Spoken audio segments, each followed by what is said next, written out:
Thanksgiving football week is behind us. Only 2 more weeks until fantasy playoffs begin, and Kyren Williams is back with a vengeance. We'll take you through all the charts and relevant data here on Stat Chasing. Pat Fryer Helmo. This is why I'm hot. Anita Handjob. Fix your sight. Jamar. Alpha play chase. Are you kidding me? Kadarius Toney? You can't handle the heat. It looks like we're finally this boys. You're right.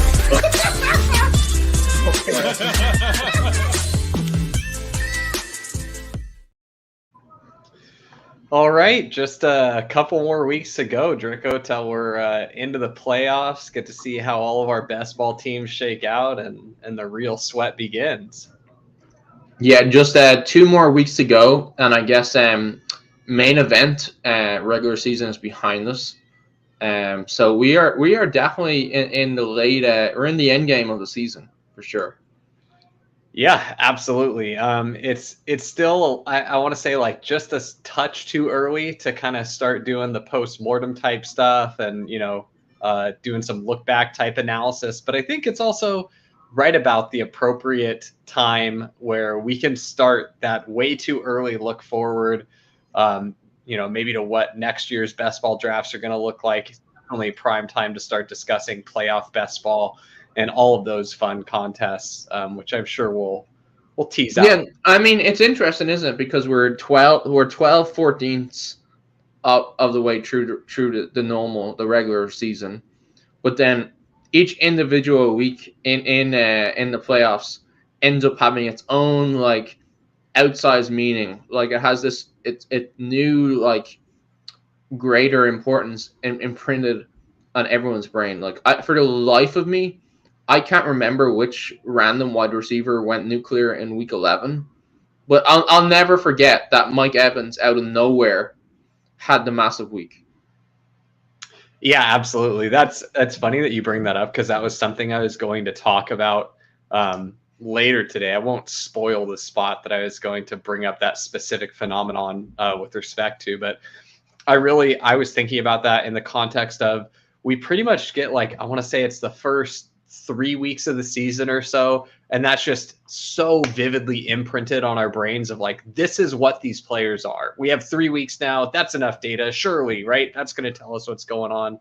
And so everyone gets this idea of this is what these players are.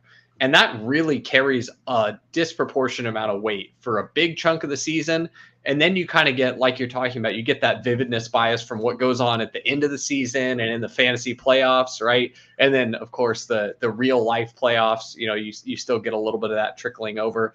And so the guys that do their best work in this kind of middle stretch of the season, oftentimes I feel are forgotten a little bit. So it's important to just, kind of remain balanced in your analysis and make sure that you're not overweighting performances that came at a specific time of the season.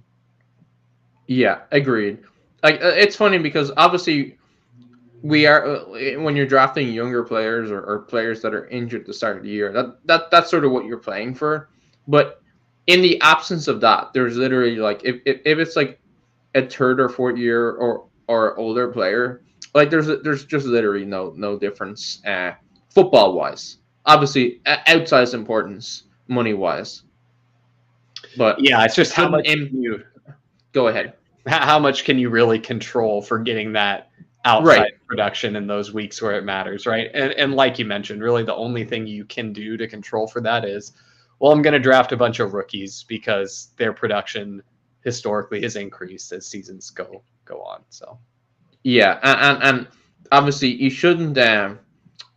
This is to me overwhelmingly obvious that you shouldn't logically you shouldn't estimate a player's value to be better just because they had the week 17 game. Like that should only be viewed inside the context of like the whole season rather than they had the week 17 spike week, this is a spike week player. Like go ahead. I think the pertinent analysis you can do with respect to that is more so like what shape a player's specific distribution curve takes. Like there are some players that are certainly more prone to having their production in big bursts, right? Those spike weeks that we're after. And there's guys that are more likely to be the steady Eddie type performers, which, and I think this is a part of analysis where, certainly people have talked about it, but it almost got, memed to death with, oh, player X is better in best ball. But I actually think that's pretty important analysis. And it's something where I won't tease too much of it, but I'll probably be writing a little bit about that this offseason. I think that people haven't turned over the correct rocks yet to figure out how to exactly classify players as better in best ball versus better in redraft type players. But a guy that I was discussing with some people in a Discord chat today is Rachaad White. And the perception of the people I was talking to was, oh, Rachaad White is going to have a huge advance rate. This guy's crushing. Got to have a massive advance rate, right?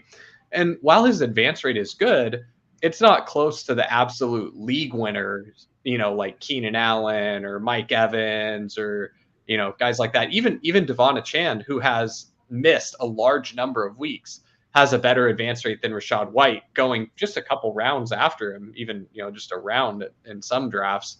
And so they're basically going in the same place of the draft, but Achane has such a better advance rate. And it's because of the way that Rachaad White scored his points for you.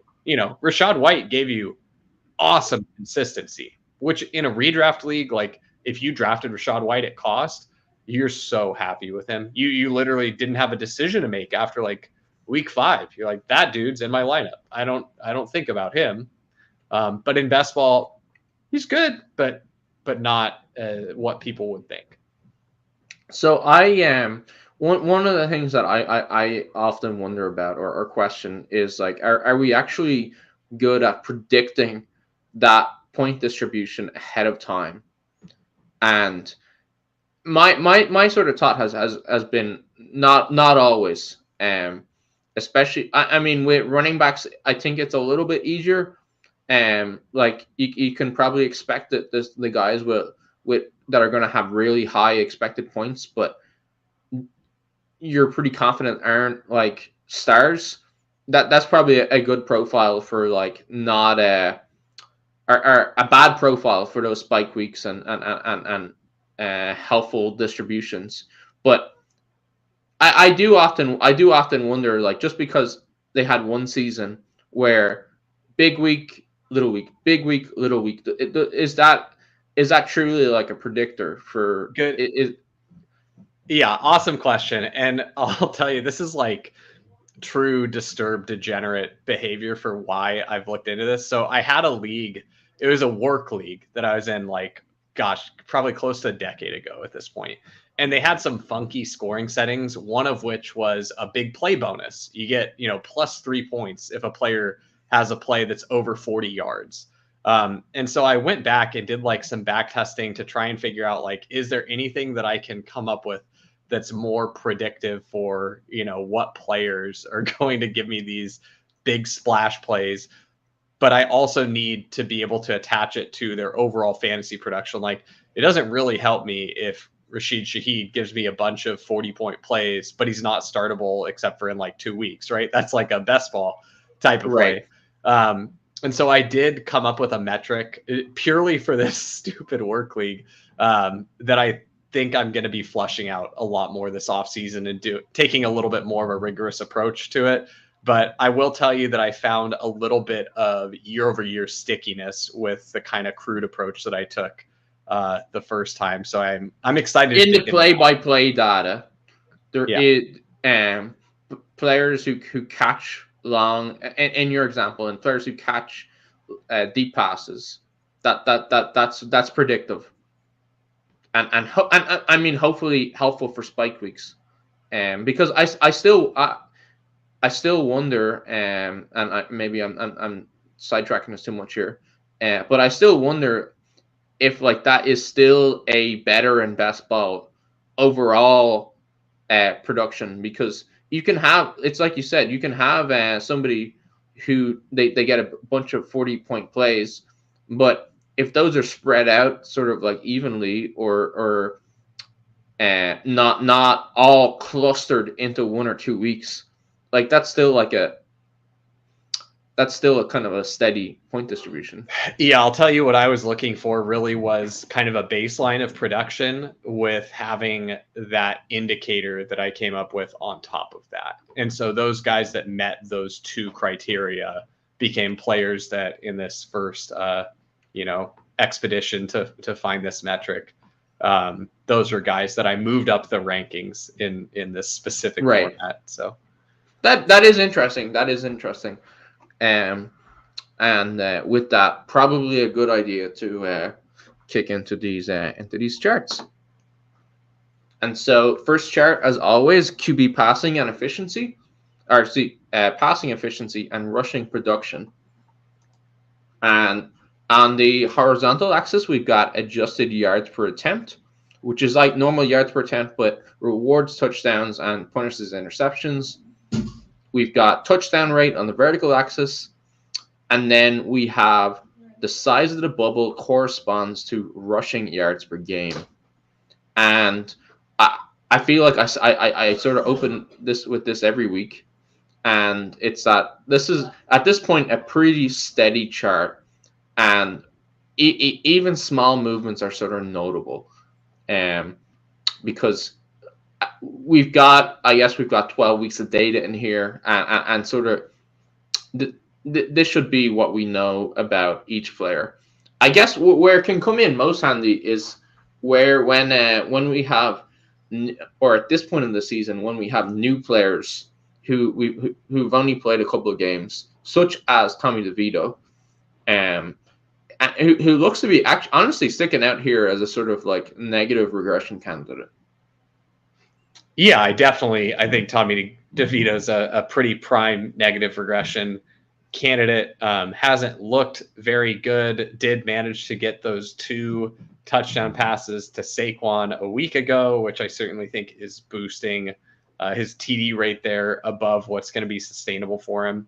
He did have a couple nice looking throws to Jalin Hyatt, deeper down the field, deeper ADOT, outside the numbers. So definitely harder throws to convert on. But I just think more than anything, it's not something I'm like super excited about this season, just because I don't think there will be very many opportunities for this to be relevant or something you can take advantage of. Like, it's going to be pretty hard to want to roll out like Jalin Hyatt in DFS or something, right? Or even in like a battle royale type draft.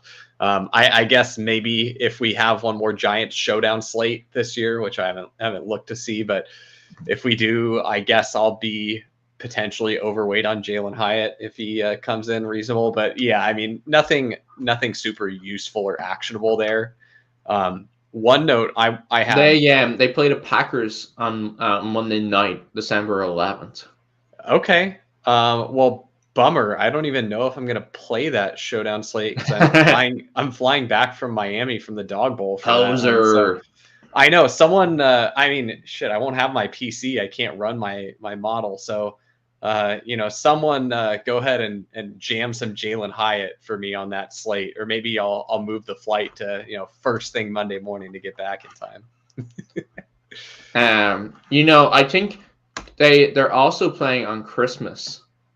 So if you want to redeem yourself and get back your grinder credentials, I might be in an illegal state for Christmas, so unable to play that one. And you know what? There's only so much showdown degeneracy I can handle, and we're just gonna spend time with the family on Christmas.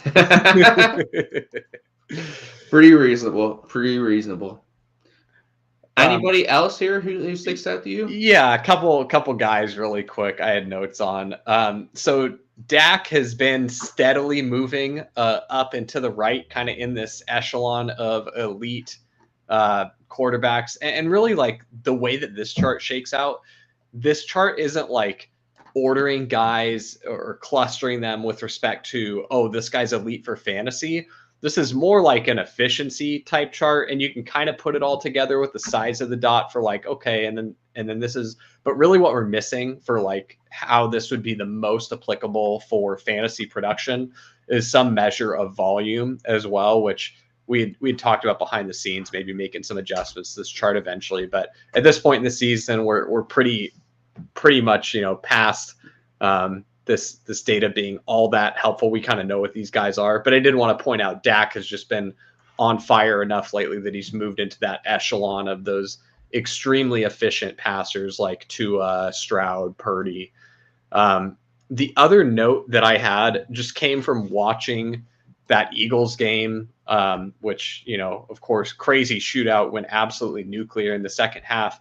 But if you watch the first half, I don't know if, the second half is going to taint people's perception of this, but the first half, both of these offenses to me looked like not great. Like they each showed a lot of warts in the first half. And so specifically with respect to, and I wanted to make this note for playoff best ball. Number one, like, I hope you're not drafting Josh Allen or any Bills for playoff best ball, because their price is egregious and they're only like 8% to make the playoffs. So if you have been drafting Josh Allen, I'm really sorry. Well, unless your name is Liam, then you can draft as much Bills as you want. Yeah, you can. I mean, he's got money to burn, man. Liam's got like probably a dozen more years of blindly drafting Bills to like get closer to expected value on his absolute sun run with them. So Liam is allowed to draft more Bills purely for trying to get closer to his expected value.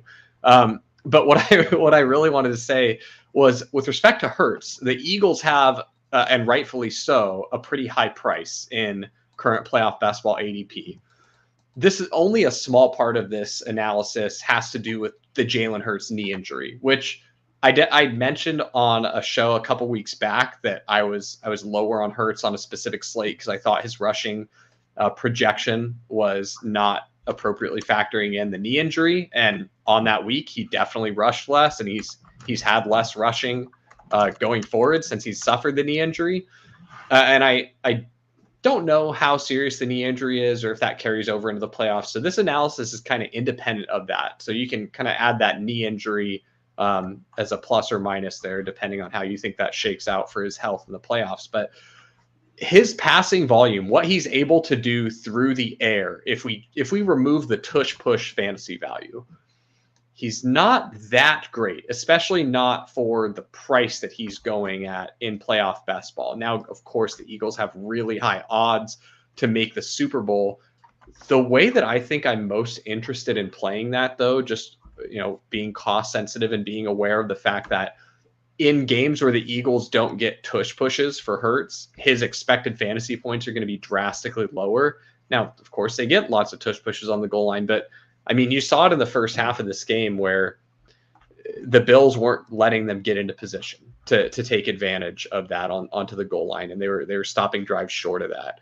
And so I think I'd rather try and play the Eagles through secondary options and not have a primary team stack, especially because they're likely to get the bye.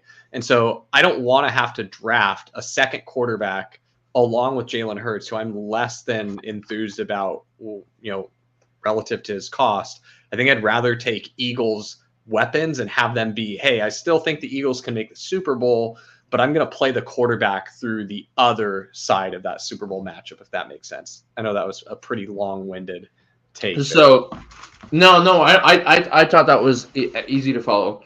But the summarize, not interested in Hurts in playoff best ball, and that's because his throwing efficiency has not been great, and then the last couple of weeks been actually kind of poor.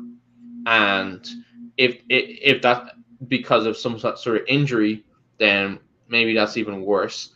But sort of acknowledging that the Eagles are definitely a favorite to make the Super Bowl, and fading the Eagles is not a palatable strategy, even at an expensive cost, just because there's such big Super Bowl favorites. But playing them through secondary pieces, so like Swift or like Devonta Smith or something like that, as something on the other side of your primary stack. And I think that and I don't have the finger on the pulse of the playoff best balls streets as much as you, but that feels like a pretty contrarian stance where like he was obviously Hurts was one of the highest drafted QBs. I expect him to still be one of the highest drafted QBs. But just looking at his throwing efficiency, that's sort of what you're leaning on.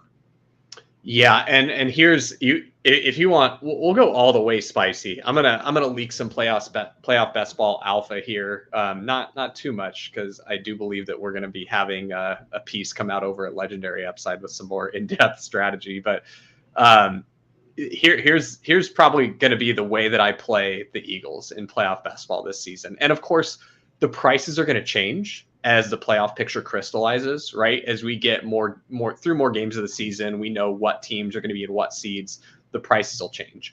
But I only expect the Eagles to get more expensive, as it becomes pretty evident that, they're getting the bye. That'll drop them just a hair, but not by much. And I think that people are going to be excited about them as a Super Bowl favorite. And so I'll be fading Hurts at cost.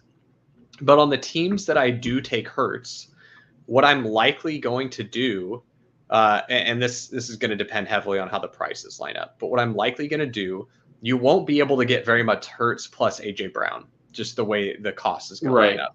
So you're going to have they're right next to each other.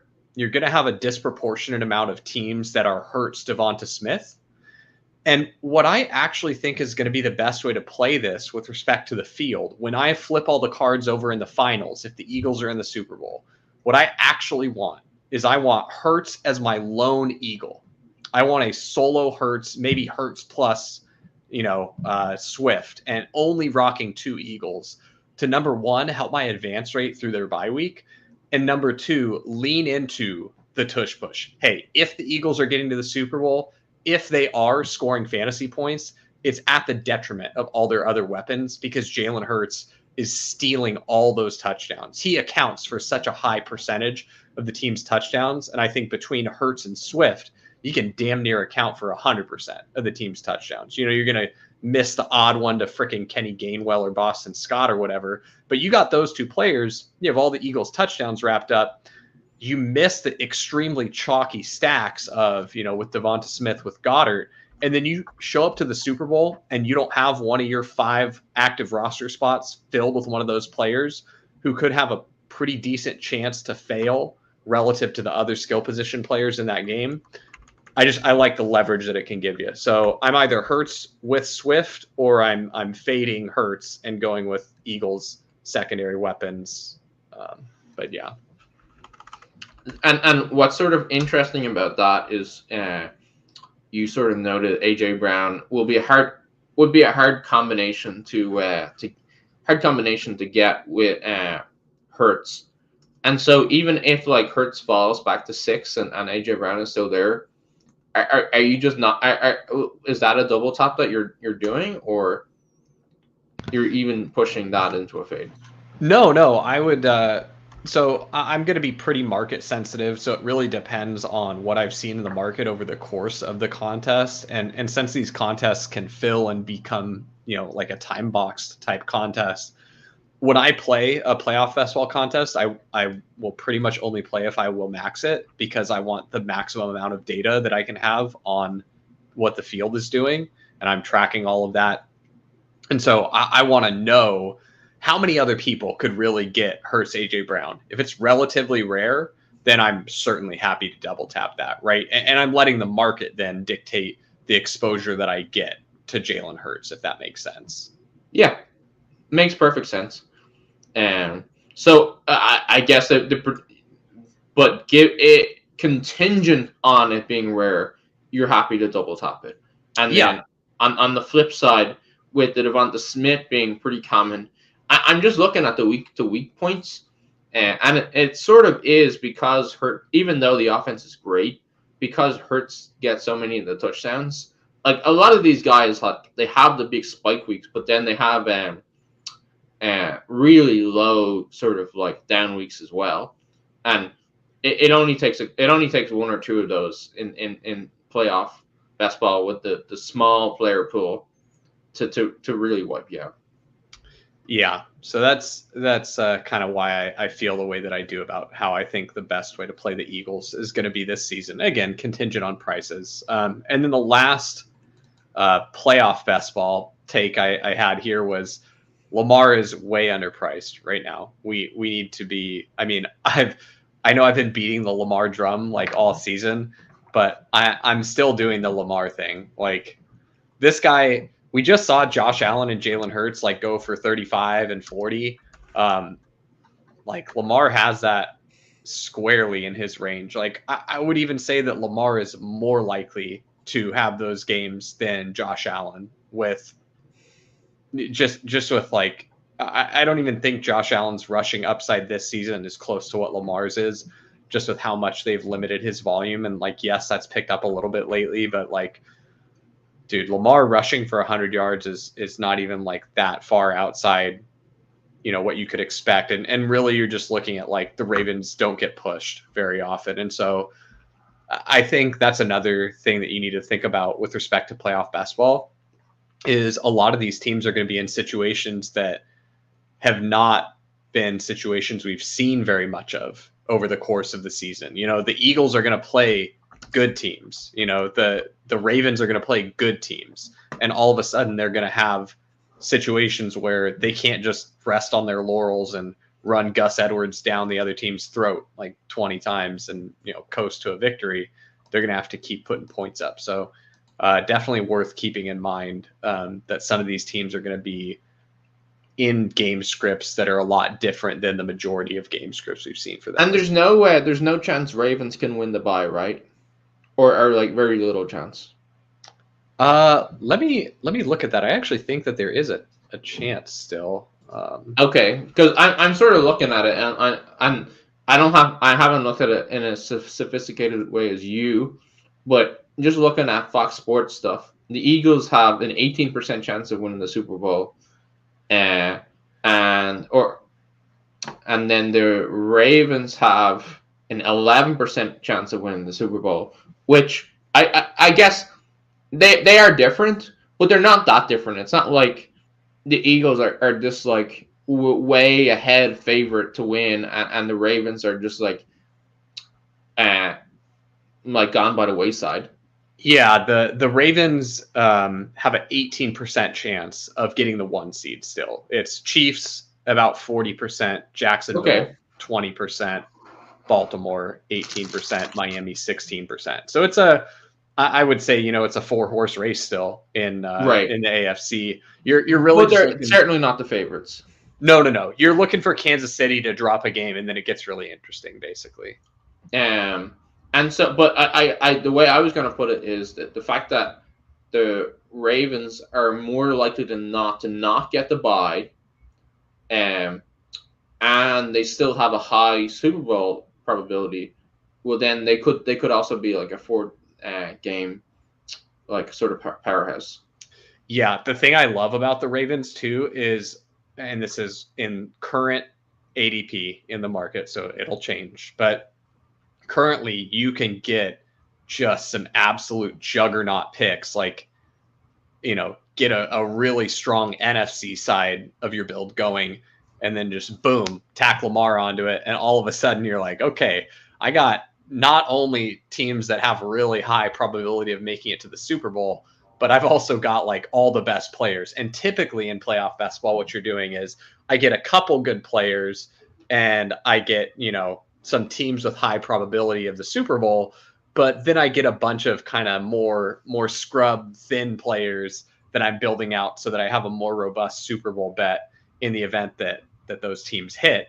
There, of course, people that aren't as privy to this strategy are going to build teams that are more robust with their raw projected points in the early weeks, but those teams pretty much are just dead to rights if they do make the finals because they can't field 5 players, or by the conference championship they're all but wiped out because they took too many teams that are going to face each other. So yeah, makes sense.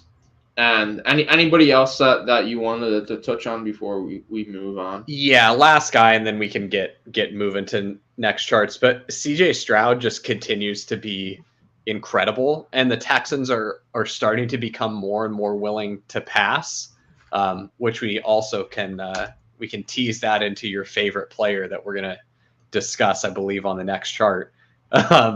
But I think CJ Stroud. Don't tempt me with a good time.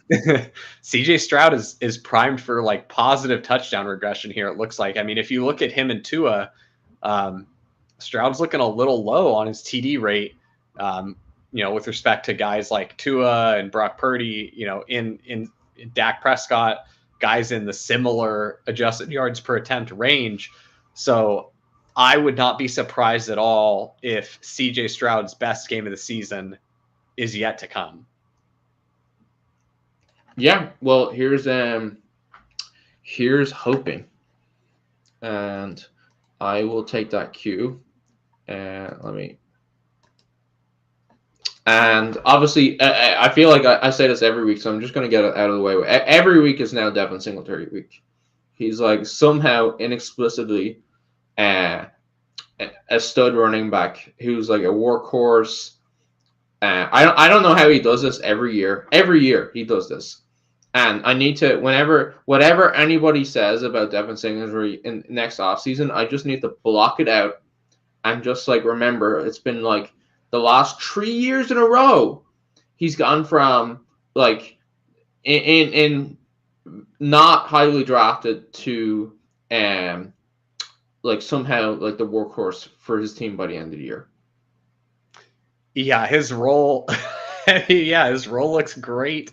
If you drafted Devin Singletary in best ball, you're extremely pleased with how it's shaken out. And the thing is, I don't like this. Sure, when Dameon Pierce is fully healthy, change a little bit.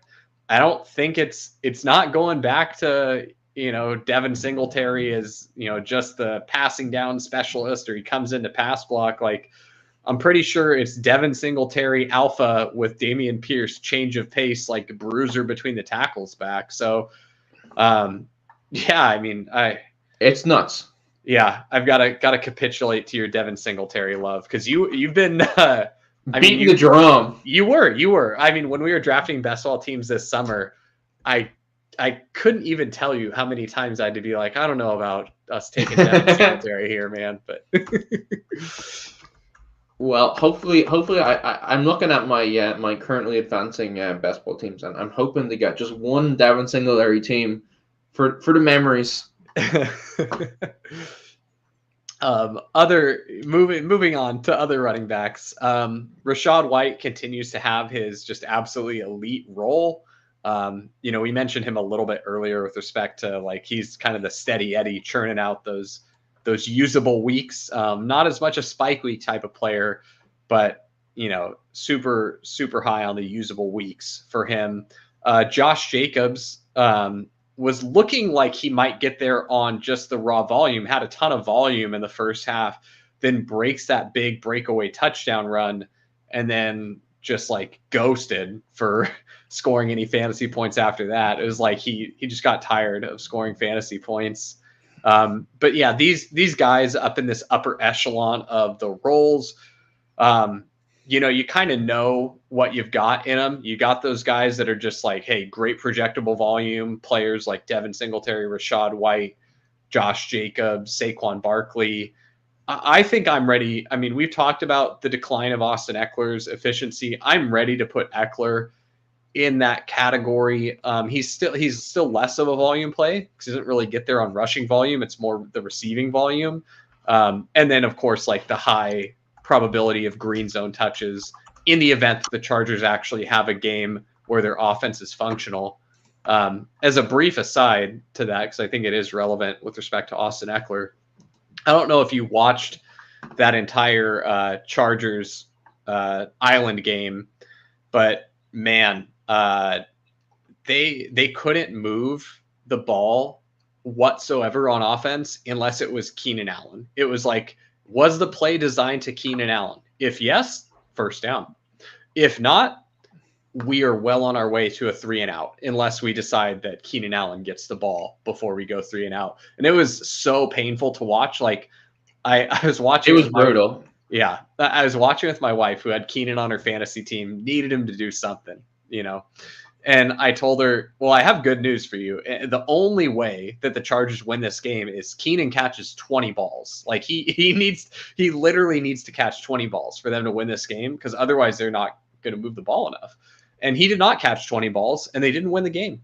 But yeah, it was so frustrating, because just as a viewer, you could tell, like, look, it might sound stupid on the sideline to be like, every play needs to be to Keenan. Like, I get that he's going to get tired, and like maybe we take every other play off and do something different. But like any play that wasn't to Keenan just looked like such a wasted play. And then you got the random like Justin Herbert long scramble, you know, but like that was basically it. It's like, did we get a random lucky explosive play to happen because something broke down? Or did we throw to Keenan? And if neither of those things are true, then we're punting. So yeah, I think Ekeler is squarely in that category of not elite guys anymore, more so just a play on volume, which is kind of a bummer. Yeah, I think that's right. I just started looking at his advanced stats here, and on the season, his like next gen stats stuff, like he has rushing yards over expected, but then when I look at the sort of stat chasing database and the expected point stuff, so his fantasy points over expected from yardage, he had basically 69 yards more than expected in week 1, which is pretty nice. But then once he came back in week 6 through week 12, those weeks he's summed to 15 yards under expected. So, I mean, maybe that's too much trend reading from small sample size. But to me, it truly feels like this is an older back who had a high ankle sprain and has not been able to properly recover. Yeah, and it like we saw the pace thing where he was running like, I think it was like 18 miles an hour or something like that, like well below his probably what I'd say his highest pace was last year. So I don't know if I'm leaving him in the dirt for next year, but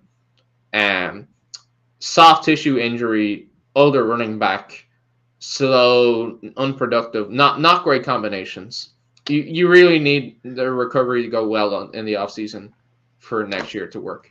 Yeah, I think next year's going to be a pretty price sensitive. I mean, I was already pretty heavily underweight on him this season, just with age concerns. And so if we can get him, if he goes in like the Aaron Jones range, which I don't think is so ludicrous given the arc of his career, if he goes in that like 4 or 5 turn range where Aaron Jones is going, that's where I'd have a little bit of interest there, just in like that he still has a little juice left, and that the high ankle sprain sapped way more than, we gave it credit for, and that he actually, those first couple weeks were more indicative of what he's still got in the tank. But anyway, I did want to ask you about another guy who, purely a volume play, not really an explosiveness or talent play at this point, unfortunately, but Rhamondre Stevenson, with how absolute just dog water trash the Patriots offense looks. Bill Belichick looks like it physically pains him to call a pass play for either quarterback now. Like, Mac Jones or Bailey Zappi. Like, Bill is in great pain to see either of those guys throw the ball. So I think that we might just get such a heaping helping of Rhamondre Stevenson, because they're like, we're at great risk of Bill stroking out on us if we throw the ball more than 20 times with either of our quarterbacks, and we can't do that. So to protect his brain from hemorrhaging, we need Rhamondre Stevenson to get more touches, and by extension, I think Zeke Elliott will also get more touches. Do you think that as we go into this, last third of the year, Rhamondre might kind of get to closer to like that Rachaad White level of he's just super consistent, not really going to deliver much in the way of spike weeks, but it's just such a huge. He's getting the Thanksgiving, first, seconds, and thirds all heaped on his plate is what I'm looking at going forward. So you're telling me, the offense sucks, and so he's been inefficient, and now to compensate for the offense being bad, they're going to pass even less. So I mean, to me, that's just like just a perfect recipe for like the offense to be completely unusable for fantasy. And because I mean, if I had some belief that this run game could be functional enough that if they just hand the ball off, I don't know, like 40 times a game, that they somehow end up with 200 yards, or like somewhere between 150 and 200 yards, and someone gets a score, like I guess that would make sense. But right, it's a struggle for me that like if the offense is going to sort of turtle up like that, it's a struggle for me to see any real production coming. And then like, oh, and by the way, you have to split it with Ezekiel Elliott. I'm still not feeling great about Rhamondre, I have to say. I think that's probably the correct call, right? I just was a little optimistic after seeing the good box score this week, and I think that trend is going to hold. I think it's going to be like, how few times are we allowed to pass in an NFL game going forward for the Patriots? But I think you're right that, I mean, this already was an offense that was one of the have-nots, as we've described them, courtesy of Ben Gretsch for giving us that little moniker for offenses. But yeah, they're just even more of a have-not going forward. I've got another running back here that's kind of in that category, though, of might just get such a crazy workload going forward that he's certainly interesting. And that's Zach Charbonnet, who we can see he's creeping up the chart now, with the injury to Kenneth Walker. And I haven't seen anything more about the Kenneth Walker health status on when we can expect him back. Do you have any insight as to, how long we might be getting the Zach Charbonnet standalone experience? Honestly, I do not. My only guess my only thought on it would be that, what's his name? Pete Carroll is so like unreliable when it comes to injury stuff that it's like, it's truly like it feels like a true mystery box as to when Kenneth Walker comes back. I think I sort of downplayed the injury last week, and I think I was sort of wrong. I was definitely wrong to do that, given what I just said about Pete Carroll. It's I guess you're just starting Charbonnet until you are told otherwise. Now, I will have you know that the Coach Speak Index does have Pete Carroll just barely into the trustworthy category on his comments regarding injuries. So if we do get a little bit of an update regarding Kenneth Walker's injury timeline, I'd be more likely to believe that. Shout out to Pete for getting Coach Speak Index creator on the DFS After Dark podcast. That was an awesome listen, and I know he made that free on his YouTube channel. So I thought that was a great one. Check that out. But going back to Kenneth Walker, going back to Zach Charbonnet, what I was looking at is, even if he is getting the bell cow workload, which he looks competent, like he looks like he can do it in all phases, right? He can run between the tackles. He's got a little bit of burst. He's effective in the passing game. So the kind of guy where when he gets this opportunity for all this work, should be really exciting, except he's doing it in these are the next games for him. He plays the Cowboys on Thursday night. Not great, although the Cowboys' run defense is the weakest part of their defense. So I actually think, for all you showdown degenerates out there, I'll probably come in a little overweight on my Zach Charbonnet come Thursday. But then He goes right back to the 49ers. They just put an absolute ass whooping on the Seahawks. Then you get the Eagles after that. And then finally on Christmas Eve, you get the Titans, which is like, okay, finally a matchup where, and who knows, maybe Kenneth Walker's back by then. But it's just a lot of bad matchups, but maybe you sneak a good one out from the Cowboys here. I don't know. What do you think? Let's just say hypothetically that Kenneth Walker is out indefinitely and all these are just going to be Zach Charbonnet games. Are you excited for him going forward? What's the progress? I've never been like sort of like a big Charbonnet cheerleader. I remember I felt like he was only like so in college. Like he wasn't awful, but he wasn't like really good either. And I've definitely seen some like positive like comments and stuff like that. I know there's people who do really like him.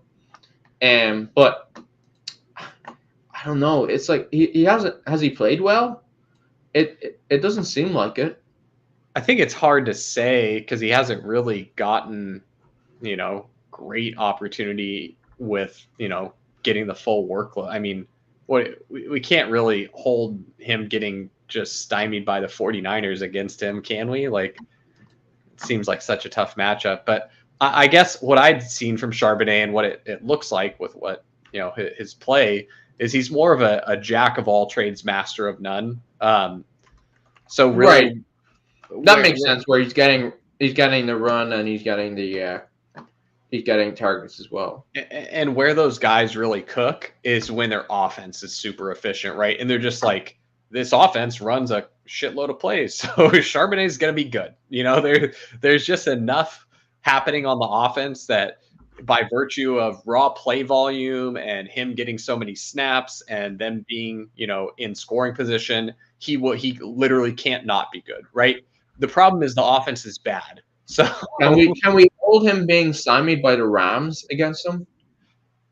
That's a fair point. I think it more so just comes back to the Seahawks offense is bad. And so that might be right. That's your problem. Mark against Charbonnet. So, yeah, that makes sense. I think we're ready to move on to the next chart because the other running backs I wanted to talk about, I think, are best done on the efficiency charts. Okay, and let's move on through the. We can skip the backups here. And so this is the running back expected points chart, and you have rushing expected points sort of along this horizontal axis, and then receiving expected points along the vertical axis. And the size of the bubble corresponds to fantasy points over expected. I needed a cough, but I was getting through my explanation before I did. You powered through like a true professional. And so, of course, Devin Singletary atop the throne in the 15 to 20 expected points. As you have Kyren Williams. Now, I guess it's worth bearing in mind that we're only looking at the last 4 weeks. So this is like a 4-week average. Kyren Williams only has 1 week in the last 4. So this is just the last game where he had like a monster workload. And obviously he smashed it as a football player on that workload too. So love that for him. And you can see that in the bubble. Anybody that you wanted to talk about here? Yeah, I mean, just to echo the Kyren Williams stuff, I know it's only 1 game, but it's not that like this is different than what he was doing earlier in the season, right? He always lived in this above 20 expected fantasy points realm with an extremely high amount of his expected fantasy points coming in the receiving game. And with Cooper Kupp's injury and, Puka's banged up, like I see this offense running through Kyren Williams. And so just like we discussed with Charbonnet he's gonna go the way the offense goes. Kyren Williams is the same way, except the Rams offense can be functional. I think Kyren Williams is like, for the rest of the season, there's only 2 backs that I think could finish the season in the legendary category, you know, meeting Pat's criteria of a legendary running back, 23 full PPR fantasy points per game. One of them is Christian McCaffrey, and the other one is Kyren Williams. If you made me draft for the rest of the season right now, today, I'd probably take Kyren Williams in the top 5. Like, is that crazy? It's like CMC, Tyreek Hill, Ceedee Lamb. I think that's pretty fair. I think that's pretty fair. It sounds super weird, so that's why I'm like second guessing myself. But and so it was after week 1 that what's his name? Who's the guy who they got rid of, the running back they got rid of? Cam Akers. I was after week 1 they got rid of him, and then week 2, 25 expected points. Week 3, 21.5 expected points. Week 4, 21.2 expected points. Then not so much week 5. Week 6 was the one where he got the injury, and then week 12, 24.9. So, like you're saying, firmly in the sort of 20 expected points per game realm, and he's important in the passing game, and he's getting carries. So in terms of the workload, I think that's more than true. And then he's actually, you know, he's played fairly well. So I don't think you're gonna get like crazy. I know we got crazy efficiency. I don't know if we should expect that. If we should expect great efficiency going forward, but I think we should expect like reasonable efficiency. And in the context of running backs being a mess this year, I think that's fair. I honestly think that's fair. Maybe it's like I want to say it's a touch on aggressive side, but then it's like, oh, who do you put in there over him? Like, is Jamar Chase in there over him? I don't think so. So I have a hard time arguing against it. The way I'd frame it. It just feels weird. But you know what?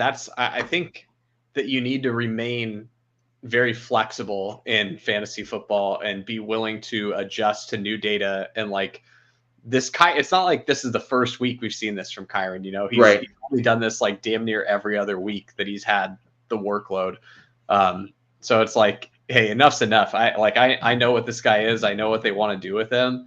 And so if he continues to be underpriced in DFS, which I'm sure he's going to shoot up, I haven't looked at the slate for this next week, but I mean, while he remains underpriced, you just play him every week. It's like, it's kind of like, back when LeGarrette Blount was on his crazy touchdown run and was forever mispriced like that entire season for DFS, you're just like, I guess I played LeGarrette Blount again. Okay. So Kyren is 7,200 this week. That's still, yeah. So underpriced for sure, right? So you just play it. You literally like CMC is 9,000 for context. Yep. Yeah. Ekeler is 8,300. Yeah. If I played classic DFS, which I'm more of just a showdown purist, but if I played classic, I'm very, very big on diversification for risk management purposes. But I do think that Kyren would be a guy that I'd be pretty heavy on this week. So. Another player I wanted to talk about on this chart. So like you mentioned this earlier, running back has just kind of been such a mess this season that really it's anyone that falls into that 15 to 20 expected fantasy point range is just like, all right, this guy's king. We just play these guys because no one else is doing anything really.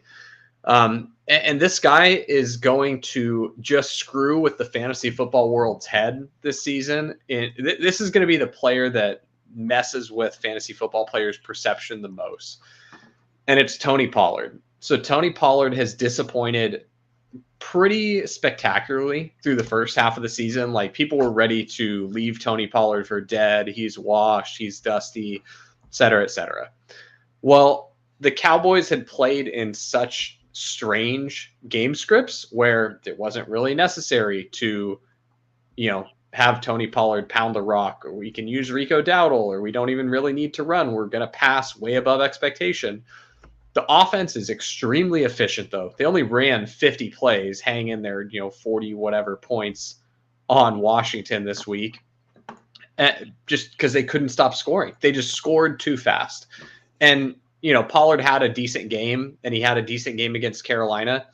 What I'm seeing in Pollard, and this is me kind of reading the tea leaves and trying to pick out the trend, is the games where the Cowboys just smash, where it's just, hey, they're walking away with it and the game's over before it starts.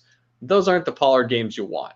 Sure, you could get there on like a random, because we saw early in the season, he had crazy high expected fantasy points because they were just giving him a bunch of goal line carries and they weren't getting converted. But like, you can run into that same game script where the Cowboys are stomping. Pollard gets like 6 green zone touches, but then he converts. And if he does that, you could still get a smash game from Tony Pollard. But those aren't the ones I really want to bet on. What I want to bet on for Tony Pollard are games where the Cowboys are in the game, because in this game against Washington, it was actually close for a decent chunk of the game. It wasn't over for a while, and Pollard still got a good amount of work because of that. And so as you get later in the season, especially heading into playoff best ball, what I really want in my heart of hearts is I want Tony Pollard to have a couple more disappointing games, ideally the most disappointing games, like right as the gauntlet gets released. And then the first couple weeks of the gauntlet, I need Tony to just dud out. I need some real eggs, some absolute stinker goosers, and I will just back up the truck and give me all of the Pollard that I can possibly take, because I have a news flash. They're going to play real teams in the playoffs. And I don't think the Cowboys are as good as their record indicates. They've played a lot of soft teams and they've gotten dog walked by, the one good team they played in the 49ers. They're going to play good teams in the playoffs. They're going to be close, and Pollard's going to remain more involved. They won't just be able to pass at will and let Ceedee Lamb go crazy for, $150 and 2 touchdowns every game. So that's my Pollard take. He's going to frustrate people more here as the Cowboys blow out a couple bad teams to wrap up their really soft schedule for the regular season. Then you get into playoff best ball and you get some truly phenomenal performances from Tony Pollard. So, just a question. I guess play devil's advocate a bit. As sort of like a keystone part of that argument, or foundational piece of that argument, is that Tony Pollard remains good. And I guess I'm not quite convinced that he is still good. I guess what's the I guess the argument that he's not that good is that he hasn't been that good in terms of his rushing yards over expected. Like his next gen rushing yards over expected has been per 2. Like it's not just the touchdown stuff. Like the yardage hasn't really been there either. And on an offense that where the argument's like, oh, the offense it's been too good for him to get the ball enough. Well, why hasn't it been too good when it's going through him? Yeah, and my counterpoint to that is it doesn't matter if he's good or not. Like, it doesn't matter if your running back is good or not, because Kyren Williams is like one of the most sub-athlete, like literal jag players in the NFL, and he's the second best running back for fantasy football. Devin Singletary, like, I can beat in a foot race on my best day, and he's also doing really well for fantasy football. Like, so I don't think that the talent of the running back matters at all. And I, except on the very fringe cases, like, does the talent matter for Christian McCaffrey? Sure, because he's insanely good, right? But yeah, I don't think it matters. I think the offense matters more than anything. And then I think it's probably 50-50 that Tony Pollard's absolutely washed, just unplayable, or that he's actually still pretty good. And I tend to lean more in the camp that he's still pretty good. In fact, his passing game involvement had been down through the bulk of the season, but these last couple weeks, he started seeing a little bit more work in the passing game. And again, the game is like kind of close while he's getting this passing down work, or these targets in the passing game. And so that to me, those high value touches, you're basically saying like the Cowboys don't score explosive touchdowns and end up in the green zone, and Pollard does get, one or two of those a game, and then he gets his 3 to 6 targets, and all of a sudden you're looking at a running back with very squarely in that 15 to the high end of 20 expected fantasy points per game. And my big thing is a price here, because I think that you're going to get a market that's so frustrated with this player. The sentiment is so public and so strongly negative. Like, I mean, if you just put out a poll on Twitter right now, with how many people are excited to draft Tony Pollard in playoff best ball, like you're not going to get hardly anyone that's excited. I'll pull up his ADP here. Yeah, that's just what I was doing. Okay. So Tony Pollard, his ADP is 16. Okay. I mean, and so it sounded like the way you were sort of framing Tony Pollard was that, like, okay, sort of admitting that some of the big plays and stuff like that for him hasn't been there this year, but ultimately agnostic on whether he's still any good or not, because when in close games, even though his EP hasn't been that good in lots of games, but in close games it will be good, and that at a cheap enough price you're willing to bet on that. Yeah, absolutely. And yeah, his price looks pretty appropriate in the current playoff best ball ADP. Good Lord, though, Gus Edwards is way too cheap. People don't get how to play this game at all. This is hilarious. Like, what are we doing? Actually, that's a good question. I saw that. I think Keaton Mitchell got the first carry for the Ravens, and then I think he led running backs in touches for against the Chargers. So I guess maybe I'm giving the market way too much credit here. But there does seem like a little bit of a risk here that he's sort of getting flipped. Yeah, I mean, the market has Keaton Mitchell 13 picks past Gus Edwards, though. So it's not right. The market's not doing anything sharp. They're just the Ravens in general are grossly mispriced. Atrociously mispriced. So, yeah, I mean, Amon-Ra St. Brown is like probably one of the worst priced players. Travis Kelce is also really poorly priced. So yeah, there's just a couple people where it shouldn't be going where they're going.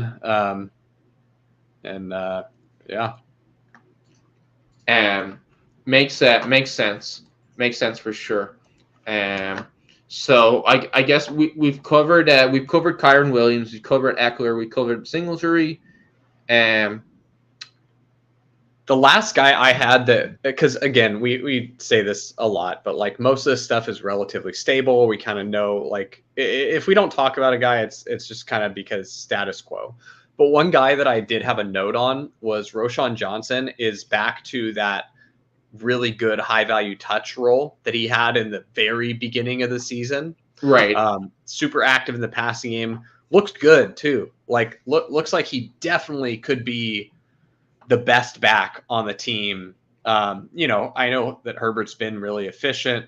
But man, Roschon, number one, he's got that dog in him.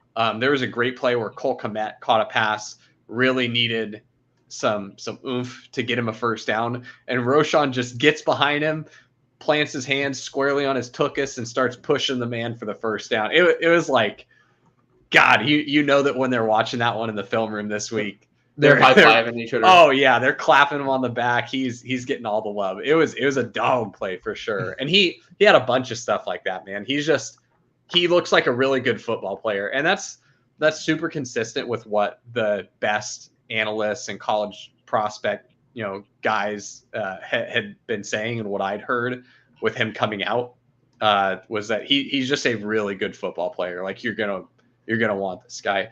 And I think that's true. One thing I'm looking at, and this is more of a I don't know how fantasy relevant Roschon Johnson is going to be for the end of this season. Like probably fringe running back starter, like definitely relevant on showdown slates, but like, that's probably about it. I'm looking for the Bears to make a head coaching change, and then I'm interested in Roschon Johnson next season. I know that might sound counterintuitive because like when you get a regime change, sometimes they're not as into the guy. Number one, I think he's good enough at football that any regime's going to be like, oh, we like that guy. And number two, I think the Bears are so grossly incompetent on offense. Like it's just like, dude, it just looks like, people don't care. Like the quality control is despicable with the Bears team. Like I'm pretty sure that if you went there and you got the head coaching job, like there would be less mistakes than are currently happening with the Bears offense, because it's bullshit, dude. Like watching it is so frustrating to be like, what's happening here? Like how is this allowed in a real NFL game? Like what the fuck is going on during the week that this is the product that you're putting on the field? But anyway, that's my Bears ranting. I got a little tilted watching that Island game. It was a frustrating game for sure. I know we had a comment here about Jaylen Warren. Frustrating to see that he's still not. He was called a starter, but he's not the starter. And we talked a little bit about this. I think last week, where it's sort of like the same as it's been. Like they're mixing around with titles, where it's sort of like a 50-50 split. And that's they haven't given up on Najee enough to just like completely bench him. I don't think it's gonna happen, right? Like you're gonna perpetually. It's like the Zeke Pollard stuff. You're gonna perpetually want more touches for the guy that we're all excited about, the more explosive player, and you're just not gonna get him. That's just the way the cookie crumbles here, Right. And that's why with somebody who's like sort of like in a backup role, you want to be very careful about the price you pay.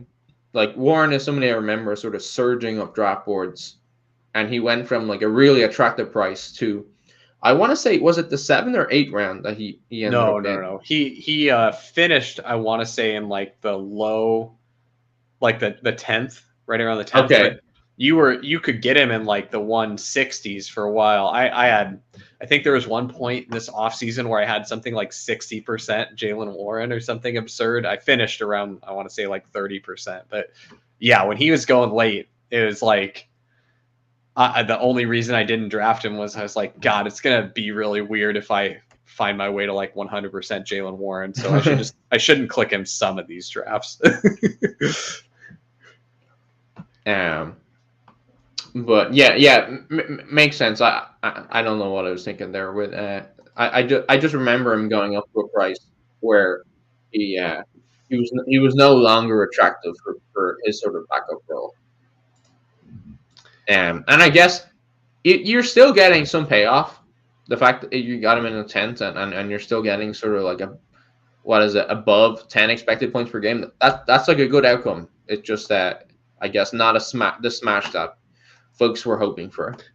No, yeah, I certainly think you're happy with what you're getting from Jaylen Warren.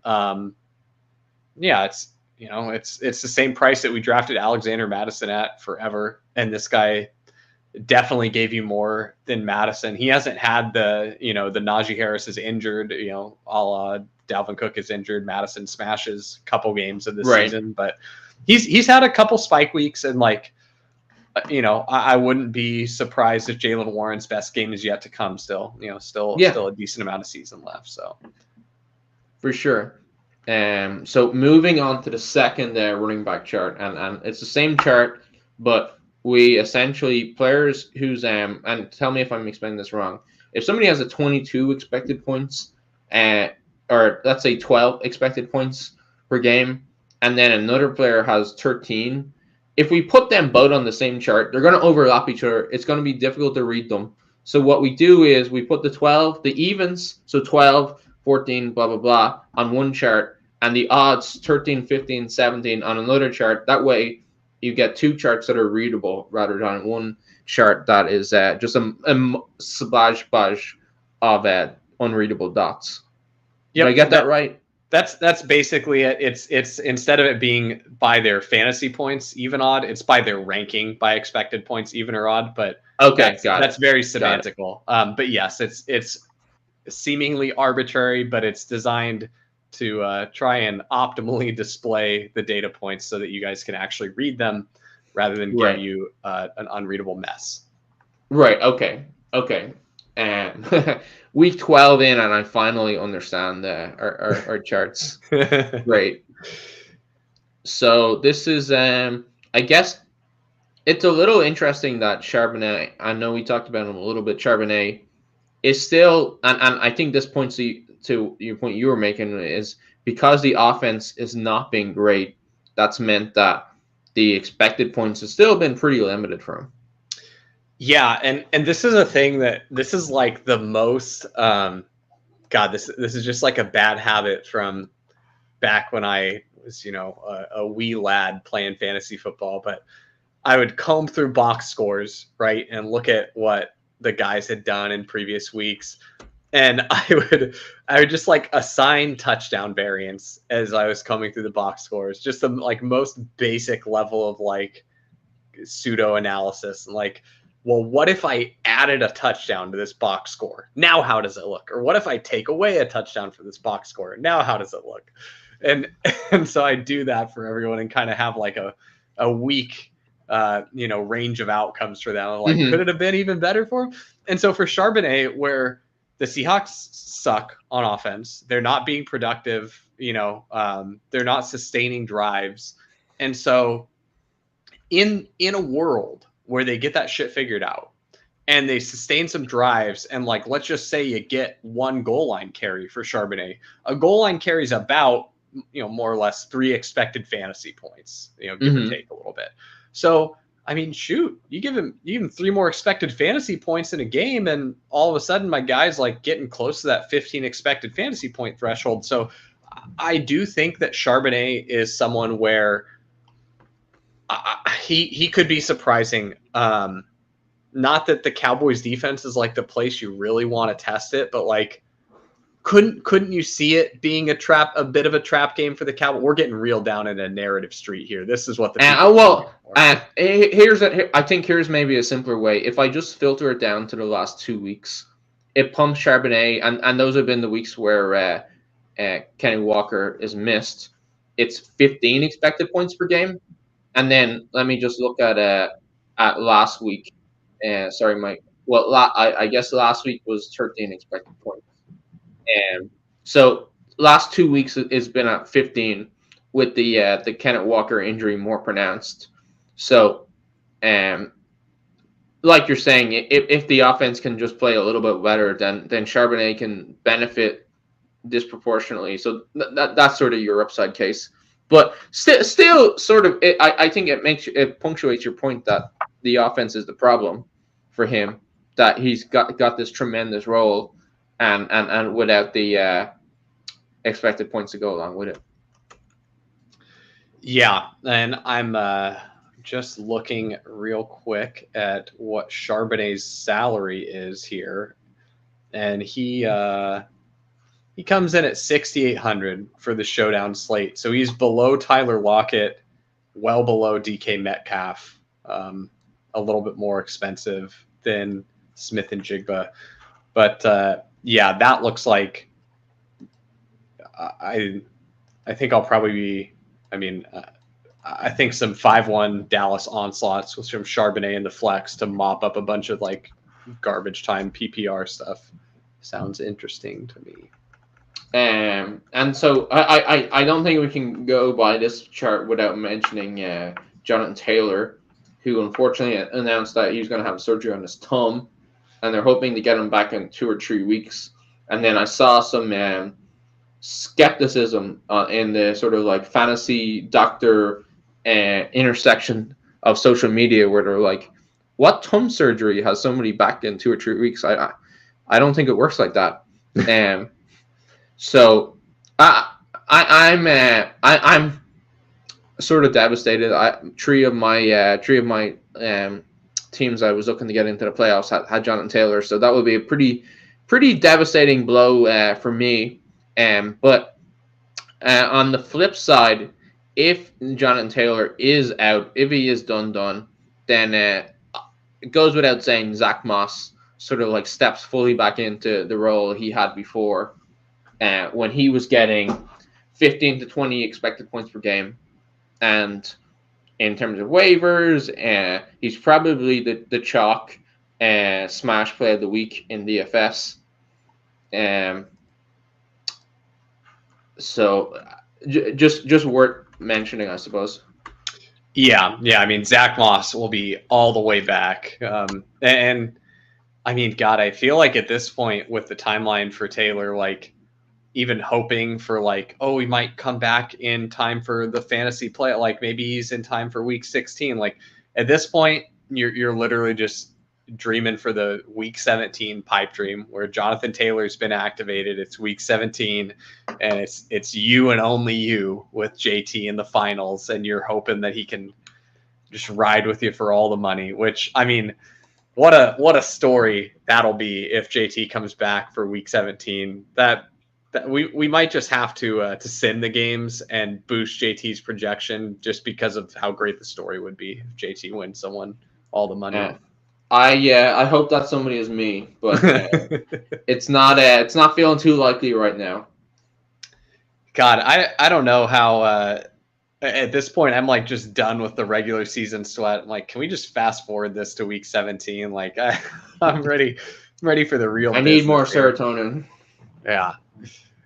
I didn't have anyone else I really needed to touch on this chart. I mean, we kind of know. I think we've sort of covered it. I think we've sort of covered it. So on to the tight end chart, and this is tight end routes as a percentage of team dropbacks. And obviously, what we want in tight ends is we want them to be running lots of routes. And not only do we want them running lots of routes, we also want them to get targeted on a high percentage of their routes. So on the left-hand side, we've got targets per route run.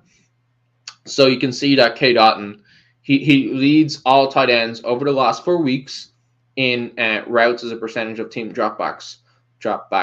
But he's only targeted on 13% of his dropbacks. And so that's why he's sort of leading the league in this important metric. But then he's pretty average in the other important metric, and that's sort of where you get the K. Dalton sort of like outcome where he's still not scoring that many points. Yeah, again, not a ton that's going to be brand new, fresh takeaways for us on this chart. It's mostly utilized here. I did have one thing I wanted to note here. I mean, Travis Kelce has had a dip in his production. I mean, it was fine this last week. He put together a couple poor weeks, and I'm wondering here, is this finally the beginning of the end, or if you want to go Taylor Swift themed, is this the end of an era with Travis Kelce? I mean, the problem is that he is older, and he's gone from a career of few soft tissue injuries to one of many soft tissue injuries. So definitely the engine light is on for sure.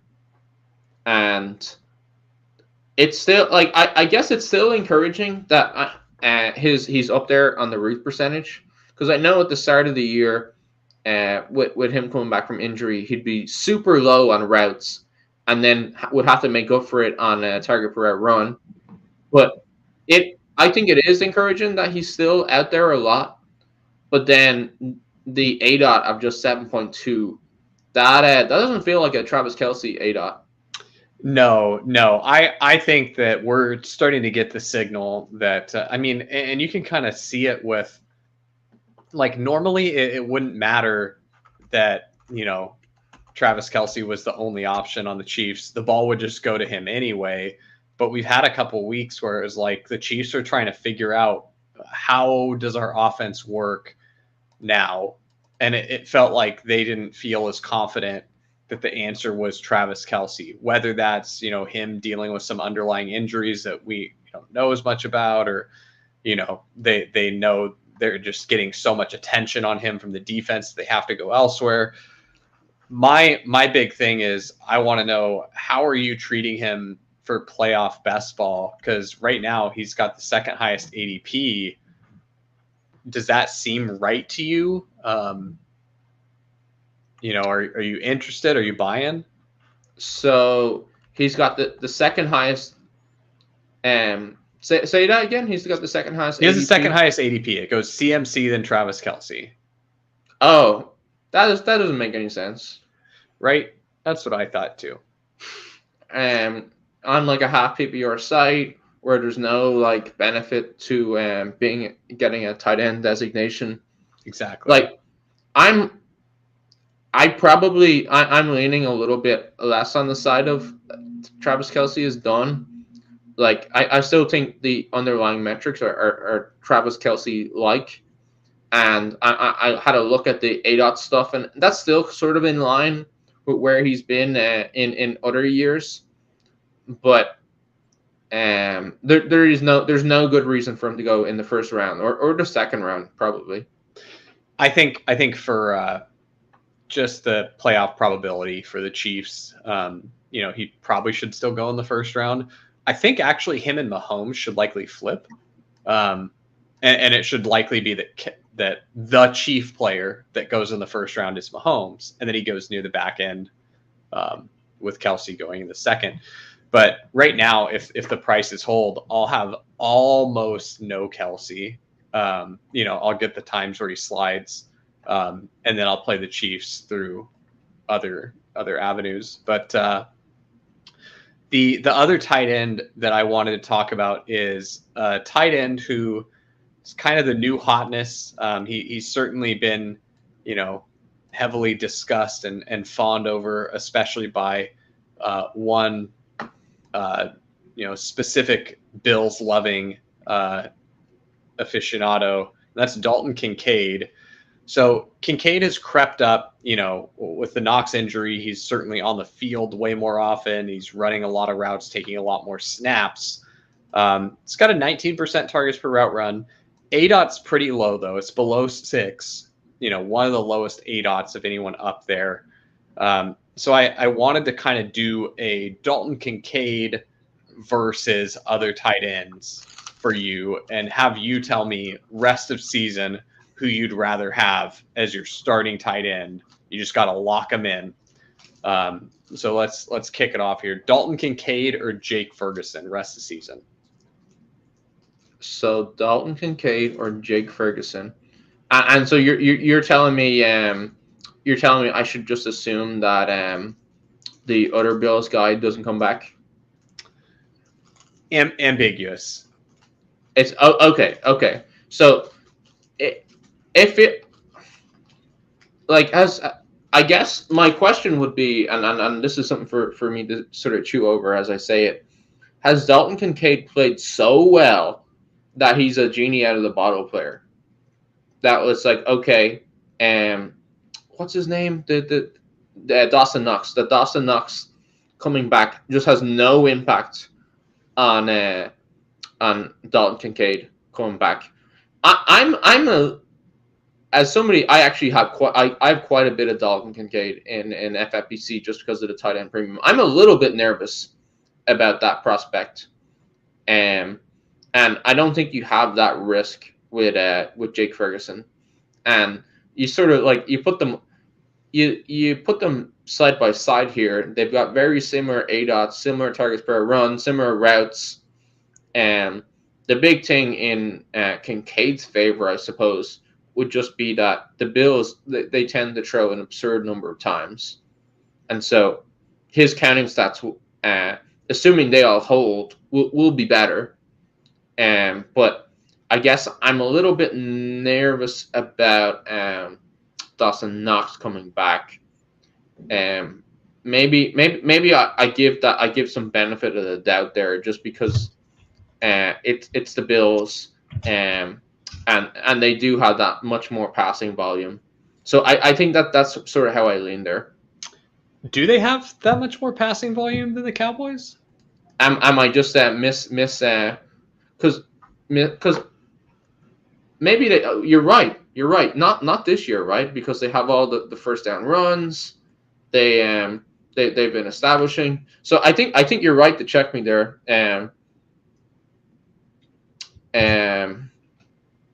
So yeah, that I guess then me being let me actually, that's where I don't want to just I don't want to just shoot from the hip. So who has run more pass plays this year? Just as a sort of, I know Buffalo have 38 passes a game this year, whereas Dallas for the bye, Dallas was certainly below them, but I believe after the bye, their number of pass plays per game, it's 39 for Dallas versus 38 for the Bills. It just per 60 minutes. So if anything, the Dallas are higher. And I guess that was just me. I'm glad you asked me there, because that was just me being lazy, because that's always what I'd sort of like thought. And then I guess the question would be, do you just think that Dallas stays there? And I suppose you have to, because you're looking at 11 games of data there. So with all that being said, then I think it's Jake Ferguson, right? So the 18th round tight end, better choice than the 11th round tight end. Okay, so that's one we want over Dalton Kincaid. Let's go to another 18th round / undrafted tight end, Trey McBride. Trey McBride or Dalton Kincaid? Trey McBride or over Dalton Kincaid. That is tricky too. And it's sort of like Trey McBride, he has like the good targets per run. But you have the concerns that the Arizona offense is just like, it's spluttering, right? Where it's an offense where Trey McBride and Hollywood Brown are the key receivers. And you have Kyler coming back from the ACL. So I'm pretty tied there. I'm not sure. I'm not even sure. Like, I think it's so hard to analyze. Whereas, like, if I think like Arizona like play reasonably well, then it's McBride just because he's so important for them. But it's so hard for me to call that definitively. How are you looking at that? For that one, I think I'm gonna be heavier towards the McBride side. I do think that one's close. But I got a couple reasons. Number one is I do think that McBride is the better player and receiver than Dalton Kincaid. I agree with that for sure. Yeah. Number two, I think that the recent down games that we've seen from McBride kind of feel like his floor outcomes, and we've seen what his ceiling is. And Dalton Kincaid just hasn't shown us anywhere close to the type of ceiling that Trey McBride has had, and it's not for like lack of the Bills trying to get him that ceiling, right? Like, there have been some games where they are just forcing everything to Kincaid. So I just give me McBride because I think the range of outcomes is better. Right. But I've got our next guy, our next tight end, another one that you could have gotten after Dalton Kincaid, Sam Laporta or Dalton Kincaid. I think that's Laporta, right? Yeah, that one's a no-brainer, slam dunk. We're in here to twist the knife. We're twisting the knife to the Dalton. Right, yeah, this was like the Anthony Leam show. We're just like shitting on the Bills all the time. All right, got another one. This one, you actually would have had to take this tight end before Dalton Kincaid. So, there's an argument there. But Evan Ingram or Dalton Kincaid rest of the season? Evan Ingram. Well, they feel like very similar players. That's the same player, right? That's the same player. Like, Evan Ingram is more established. You don't have the potential for Dawson Knox to come back and just sort of like nuke you. So it is Evan Ingram, but the fact that we just like took a bunch of like late round flyers over Kincaid, that this isn't a great comparison for Ingram either. No, those are the exact same player in my mind. Like if you made me pay more for one or the other, I'm just going to take the one that's cheaper. I don't really care. And then I've only got 2 more, and then we'll be done with tight end, I promise. Dalton Schultz or Dalton Kincaid? Which Dalton do you prefer? Which Dalton? Because Dalton Schultz has a better quarterback than Dalton Kincaid does.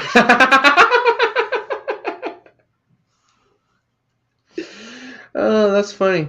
Do you are you trolling there, or do you mean that? Dalton Schultz has a better passing quarterback than Dalton Kincaid does, and that's facts. I'll take that to the bank. Yeah, that's fair. That's fair. He's better for his receivers, which I think is fair. So I probably am Schultz. I'm actually Kincaid on this one, and it's just really? It's for the target competition. Schultz in games where Nico and Tank are both healthy, it really looks like Schultz kind of takes a little bit more of a backseat. When you're missing one or the other of them, it definitely seems like Schultz steps up a little more. But for me, it's like Kincaid is just how bad do the Bills feel about the fact that they either need to throw to Gabe Davis or they need to throw to Khalil Shakir on the particular day of the game that they're playing. Because when you can tell when they're like, Jesus, why is Gabe Davis running routes? Then they just pepper Kincaid with like an absurd number of targets. So I'm probably Kincaid over Schultz, but I do think they're close. Yeah, right. that is that's tough for sure. But I think you're right where when you have those two back, that's when you've seen Schultz sort of like fall off. Okay, I got the last one. Okay. Cole Kmet or Dalton Kincaid? Cole Kmet or Dalton Kincaid? And I think that's Cole Kmet. Where you have the same sort of thing where like they want to get in the ball a lot, but he just seems to, maybe this is just too caveman, but he seems to be better at delivering the bigger weeks just because he's better at scoring touchdowns. Yes, it's because Cole Kmet is better at football than Dalton Kincaid. Cole Kmet on an offense with like a good quarterback would be absurd. The Justin Fields plague. And I say this as a man who drafted quite a bit of Justin Fields. Like, it's so painful. And I don't know that it's fair to put it all on Justin Fields, but I'll tell you, I paid extraordinarily close attention to the Bears this season. And man, either that coaching staff is just the worst coaching staff in the NFL by a country mile, or Justin Fields is like not a competent NFL passer. But I think the most likely answer is that it's a mix of both. But I do think Cole Kmet is a really, really good NFL tight end. I agree. Watching the game last night, the thing that struck me was more that the game plan the Bears had was just absolutely absurdly bad. Like this idea where like they're just throwing screen pass over screen pass after screen pass, like. Oh God. If you think your quarterback is not the best and needs help, that's what you shouldn't do. Yes, like thank you. Yeah, I mean, not to go on a Bears tirade, but like, I'm serious, man. Like, if we gave you the head coaching job, it wouldn't be as bad. Because look, all you do, like with the problems that it looks like Justin Fields is having, which is that he's not even when a guy's wide ass open, he's just not confident that that's the thing he's supposed to do. Like the system is clearly too complex for him. It needs to be one read. Like there should be receivers that are running routes with zero expectation of ever getting the ball. The defense doesn't need to know that, but Justin Fields needs to know that it's a one read and go. Like, is Cole Kmet open this play that was designed for Cole Kmet? No. Don't worry about processing shit because he's staring at stuff where it's like, this dude's open, but then he's like, oh, but I'm supposed to progress through my reads. And he's freaking himself out, man. And I think last night, from what I saw, when they went to like a more traditional drop back passing game, I thought Fields was like okay. I thought he was finding open guys. Like the fumbles are bad. The fumbles are definitely bad. But I am and what do I know? I'm definitely sort of leaning towards the coaching staff just being like awful. I'm not ready to write off Fields yet. I'm leaning more on that it's the coaching staff, but unfortunately, it feels like if the coaching staff doesn't get canned this offseason, you might end up with the kind of player whose career just gets sunk. Right. Like it might. That he didn't get the guidance that he needed, that he got coached out of being good. Yeah. So anyway, that was a little bit of a tangent from our game of why Dalton Kincaid was a bad pick and why you should feel bad for drafting Dalton Kincaid. We'll leave the tight end chart here. And just going to cross-check here. Pat Freiermuth. I know he was heavily 19% targets per run. Not the highest route percentage, but I know he had the solid box score. But I guess it's encouraging for him that he played well on the limited snap share, and that as he can sort of work himself back into or rehab his way and get more healthy and more fit. Encouraging that he was like an important part of the offense like right away.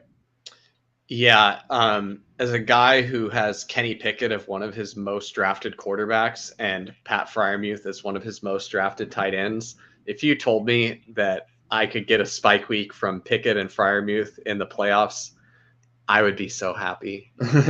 So here's to hoping. Also, I need to nix Mark Andrews from this chart. What I didn't want to point it out, but I had the same thought. That's okay. That's my bad. And no, you asked me. I should have called it out before we when I should have looked at it but what I'm saying is we both take responsibility. So weighted targets per out run, it's like normal targets per out run, but it rewards targets down the field more than targets short targets that are close to the line of scrimmage. And then we sort of chart that against fantasy points per game. And then the color of the dot corresponds to what route percentage they have. Anybody that sticks out to you on the receiver chart? Yeah, I'm not entirely sure. I mean, I know that Cooper Kupp re-aggravated the ankle injury. And this season, I mean, you start with the hamstring injury, he misses time, he gets the ankle injury, and now he's not 100%. To me, this really smells like the beginning of the end. And I've got a little quote that I prepared from a T.S. Eliot poem, The Hollow Man. And this is the way a career ends, not with a bang, but with a whimper. And I may have taken a little bit of liberty with that quote. But amen. I'm really worried that we're seeing him, he's an older player. He's dealing with all these injuries.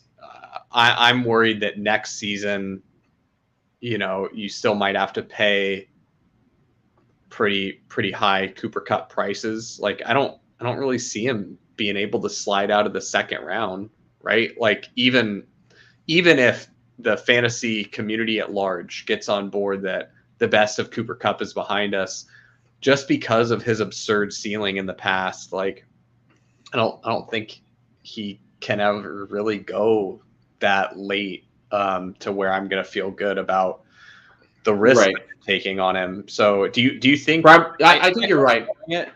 What's that? Am I overblowing it?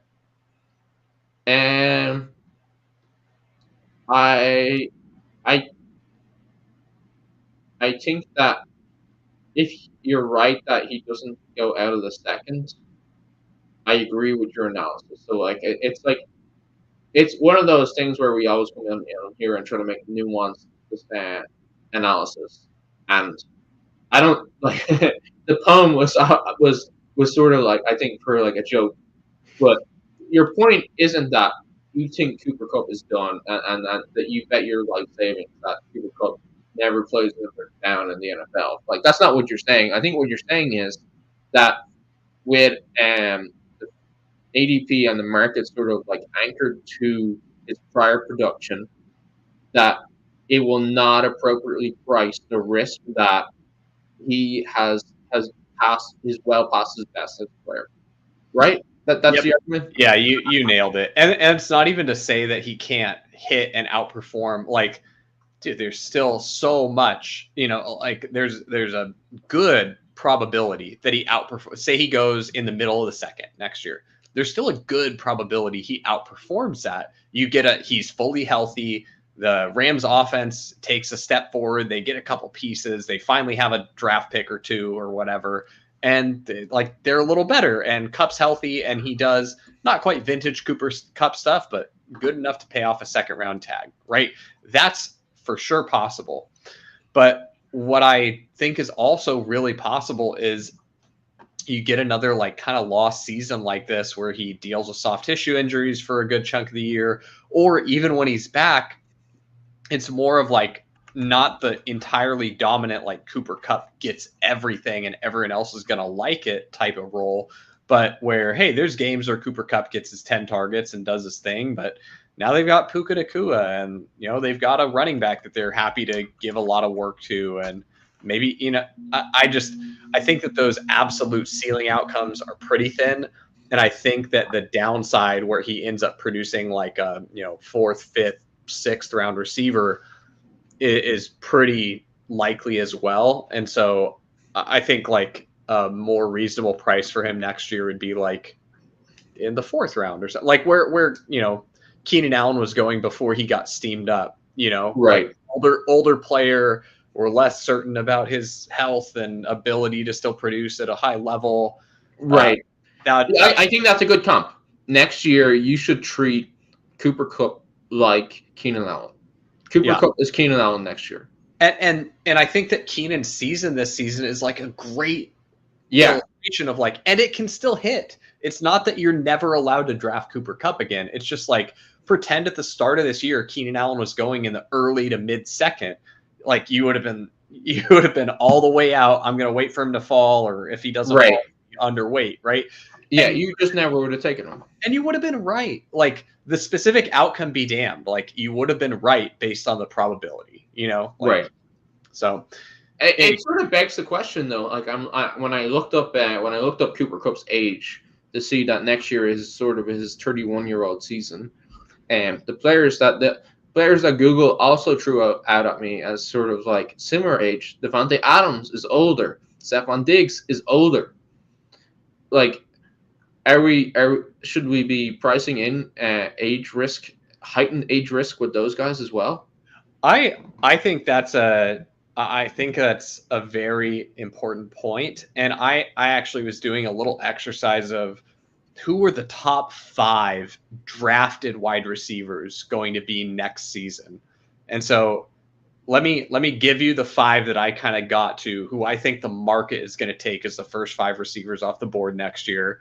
And then you let me know if there's any that you think the market's going to do, and we can go from there. So I think next season we're still going to see Justin Jefferson and Jamar Chase squarely in the top 5, right? They're young, elite talents. Just had some run bad with injury and quarterback injury this season. I think even though Tyreek Hill is going to be older next season, it's going to be unavoidable. Like after what he just has to be true. He just has to. Yep. And then I think that you get, the young ascending alpha, Ceedee Lamb is the new Cooper Kupp. The power slot that Cooper Kupp, that role that dominated the NFL and, was able to accrue so many receptions and yards. Like that's what Ceedee Lamb is playing in the Cowboys offense right now. And so I certainly think he goes in the top 5, especially with the end of this season he's having. And I think that AJ Brown has done it for enough seasons now where it's just like, okay, AJ Brown's in the top 5 forever, until he gets old enough that he has his first like fall off season. But I think he's going to be a staple. Do you think those top 5 are pretty reasonable though for what the market does at the start of next basketball season? So I actually did a similar exercise with what's his name with on the Fantasy Football Report that Rotoviz do. I think you were on that show a couple of weeks ago. I was this Sunday evening, and I had it. I had 4 of the 5 the same. Where I was different was I had Amon-Ra as 5 instead of AJ Brown. I think that's really reasonable. Yeah, and I was about to say I think yours is reasonable too. My reason, and I had thought about having Amon-Ra in there. My reason for not having him in there is because I'm pretty certain that we're going to get a Jameson Williams explosion here to finish the season and go into the playoffs. And I think that what we're going to have next season is that the market realizes that there's ambiguity as to who the best wide receiver is on the Lions. I think Amon-Ra will still very likely be the best fantasy wide receiver for that team, but I think the best NFL wide receiver on that team is probably Jameson Williams. And so I think that level of ambiguity is going to make Amon-Ra a little bit cheaper, according to the market, which might mean that it's finally a year where I can have more Amon-Ra because I've been kind of perpetually a fader at his point. I guess my argument for having him there is because he is still young, he is still like ascending and like insanely good. Like I think that's like to me it's unavoidable that Amon-Ra is like an elite receiver. So I guess my counter would be that if like Jameson Williams also is an elite receiver, then to me that's just like sort of wheels up for that offense, and might be more good for the both of them rather than like a negative for either. So you'd view it more as like a kind of Miami situation where we had Tyreek Waddle going 1-2 in the first and second round. You know, in that scenario, I mean, I think we have to see the Jameson Williams like nuclear stretch to the. I still have to see it to believe it, and I agree with you that he's really good, but that's how I think. Well, that's what I think would be like efficient, and it's easier for me to predict what I think is efficient than like exactly how other people will react. That's always what I struggle with. Yeah, absolutely. And so I think then we can pretty squarely agree then on our top 6. You know, we've just got AJ Brown, Amon-Ra flip-flop. Slight differences. And then I think I'd have Ceedee Lamb number 6 just because you're a Cowboys fan, but I got a couple guys that I liked as dark horses to upset the order of the market. Guys that would be drafted outside that top 5 or 6 now. But that would actually crack into it with their performance next year. And so my favorite one I've mentioned on this show before, but is Garrett Wilson. I just need any kind of quarterback play. And I think that guy's like I think top 6 is like very, very reasonable. I think like top 3 is squarely in the range of outcomes for him. Do you have anyone else that you think might be able to crack into that elite 5 or 6 wide receivers? No, I don't. Like I think that Tank Dell is like sort of like I don't think he's a first round receiver next year, but I think he's like sort of a dark horse where if he keeps playing the way he's playing, that he's going to go really high next year, really high. Yeah, I think the market's going to be real excited about Tank Dell, and rightfully so. The guy's been awesome. So yeah, I think that's a good call out. The other one I have is Chris Olave. Yeah, I was just about to mention him too. Go ahead. I think he's run a little bad this season is all. Like the peripherals are still there. Like look at his weighted targets per route. Like the guy like. He's had balls bounce off his helmets. He got an unlucky concussion this last game. Like, I don't know, man. You probably get Derek Carr there one more year, maybe. I mean, like, it's not like we haven't seen Derek Carr support, elite receivers before. Like, look at what he did with Devontae Adams last year. Look at what he did with Amari Cooper early in his career and Michael Crabtree. Like, I don't think it's unreasonable to say that the talent level of Chris Olave is good enough that Derek Carr could get it together with him. So that's another one. And I think that's one that I'm actually, him and Garrett Wilson. I mean, I think Garrett Wilson, the market probably gets privy to, like, oh, he got a new quarterback. It's fine.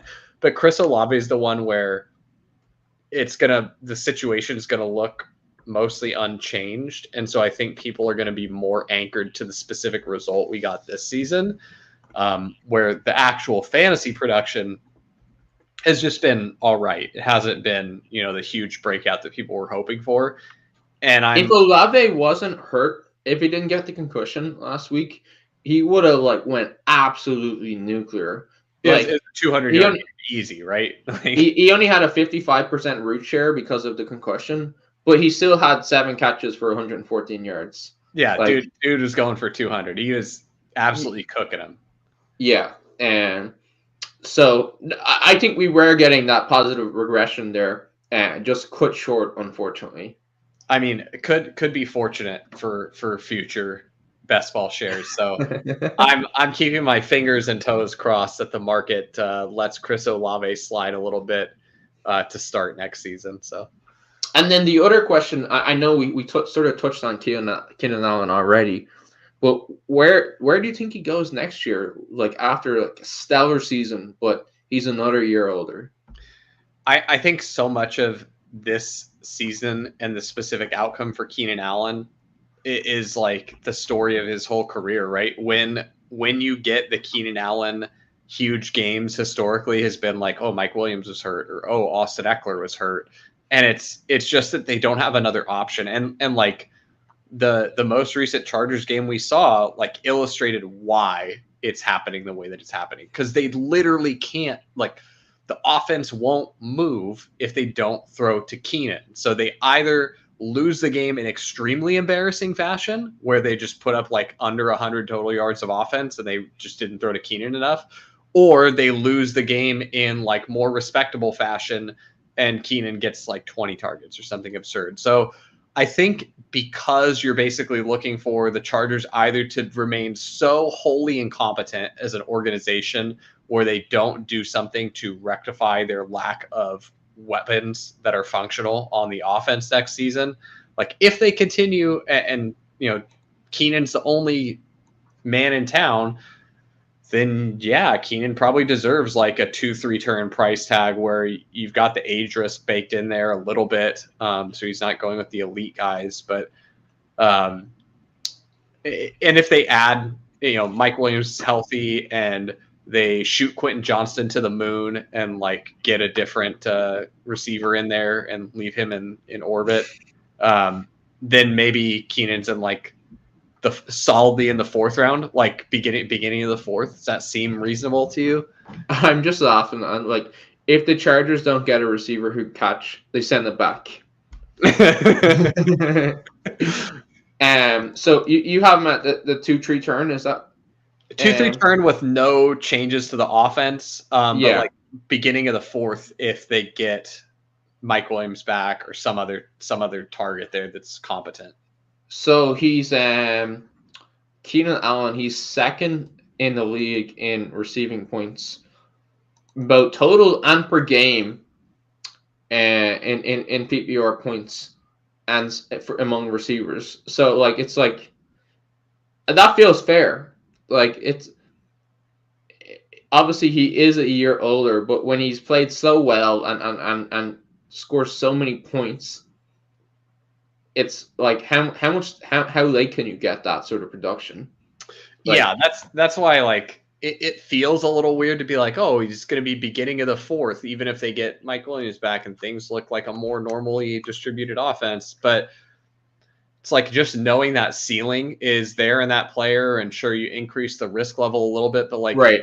Need I remind you, we drafted Jerry fucking Jeudy at the beginning of the 4th round? Like, if you're telling me that Keenan doesn't belong in the beginning of the 4th round, but we're taking guys like Jerry Jeudy in the beginning of the 4th and Christian Watson, like, no thanks. Like, I'll go ahead. I mean, beginning of the 4th, I think is the latest you're going to get Keenan Allen. Yeah. I think that's the floor on his price. And I'm agreeing with you that it's somewhere between beginning of the fourth and end of the second. I think that's right. I think mid-third is pretty appropriate. Yeah. I just hope that some chucklefuck again spreads the rumor that Keenan is a cut candidate. Whoever, by the way, if whoever was the patient zero for that rumor, like, holy shit. I mean, like, if you actually I salute you, sir. Yeah, if you believed what you were selling, oh my God, like, I don't even know. I don't have polite words to say to you if you actually believed what you were selling. But if you were just doing it to tank the Keenan price, like, God bless you, because I got a bunch of like 5th and 6th round Keenan off of that. But man, what a hilarious, like, just rumor. Absolute non-ball knowing level take. Like, I think the Chargers are going to cut their very best player. Get the fuck out of here. What are you talking about? Sorry, that one just, when I saw that one, tilting. That one tilted me. Okay, so I feel like we've sort of covered everything to cover in this chart. You're happy with me to move on? Yeah. Let's hit the next one. There's a couple guys here that I had. Okay, so it's the same chart, except we've got the guys who are in between 70 to 85, color-coded tree and different ways. Same chart though, and as we sort of note every week, and Tyreek Hill sort of messes with the scaling, both on the vertical and the horizontal axis. Yeah, Tyreek is something else, man. I don't know if you've started watching the in-season Hard Knocks for the Dolphins, but I haven't. Yeah, shame. Man. He's Tyreek Hill is. I mean, they're doing a lot to try and fix his image, do a little PR for Tyreek, but I still think he's probably an awful person. I don't know. I don't actually know the man, but I do know what I've heard about how he treats women and children in his life. But man, he's totally differently built than other people. He's so ridiculous. Yeah, I mean, you can't say anything else about him. There's nothing else worth saying. Like, the dude is like clearly the best receiver in the league at this point. Right. It is pretty insane how fast he is and strong for his size. Yeah. So I thought that this was a really interesting, I came upon a fork in the road here with Nico Collins, Tank Dell. I just botched that attempt at poetry, by the way. But we've got the Nico Collins, Tank Dell, like, both very similar in weighted targets per route run, both very similar in fantasy points per game.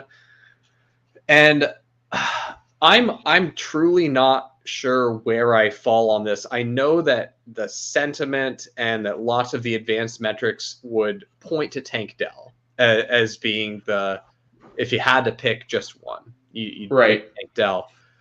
Do you think is that correct? Are they closer than the market thinks? Are they truly like as identical as they look on this chart? How do you parse Tank Dell versus Nico Collins? I guess again, to go back to sort of like the sort of long view stuff. I think Tank Dell was even though the size and the testing stuff doesn't go in his favor, I think he was a pretty good productive college player. I need to refresh my memory a little bit. Whereas I know that Nico Collins was a bit more of he had a little bit more struggle in college when it came to production. So to me, with them both being young, that's sort of like something along the lines of where I lean on. But it's still like ambiguous enough where we don't you can't have true confidence in it. And I'm sort of like I want them both, I guess, at this point. I think I sort of lean Tank over Nico, but it's like, does that mean that I think Tank should be in the second, and then Nico is like in the seventh or something, like or like in the fifth or something like that. I don't know if we've seen enough to like say that definitively. I guess to be a bit wishy-washy, I want to both slight lean towards Tank, regardless of cost, but then with the knowledge that Nico will likely be a good bit cheaper, he should obviously be like a pretty important part. I think he should be a pretty good target too. Yeah. You ready for me to fuck up the market next year for Texans? Okay, go ahead. All right. Shoot. I don't think there's any difference as far as quarterback play for the Cincinnati Bengals and the Houston Texans. I think that the number one wide receiver on the Bengals is the best of the four wide receivers, but I don't think T. Higgins is very different than Nico Collins, and we obviously both agree that Tank Dell is very good. So I don't see any reason that CJ Stroud should really like leave the fifth round. Burrow was pretty strongly a staple of like the 4-5 turn when ADP settled. And, Justin Fields, of course, you get like the elite rushing upside was, in that fourth, fifth area. And then you got Trevor Lawrence in the sixth, which I never agreed with that price. That was just silliness. But I kind of feel like CJ Stroud, like the buck should stop at the end of the fifth round. And then I think that likely with some, correlation driving the market there a little bit, you're going to get like a Tank Dell probably 2-3 turn, and then you'll likely have like a Nico Collins. Basically, I bet you end up with Stroud settling at like the 5-6 turn, and I bet you end up with Nico Collins just like anchored, just like attached at the hip to Stroud as people try and get that stack. And so there you go. All three of them. I think we were pretty close there. Like I sort of settled a fifth round for Nico, but you said that you think that people should be seeing T. Higgins and Nico exact same. Pretty close, yeah. I have a hard time with that, but I don't know if that's just me anchoring to like a prior view as of T. Higgins. Like I sort of see like T. Higgins as like just the small steps down from like an NFL superstar, like not a superstar, but like an exceptionally good player. And I'm having a hard time getting there with Nico.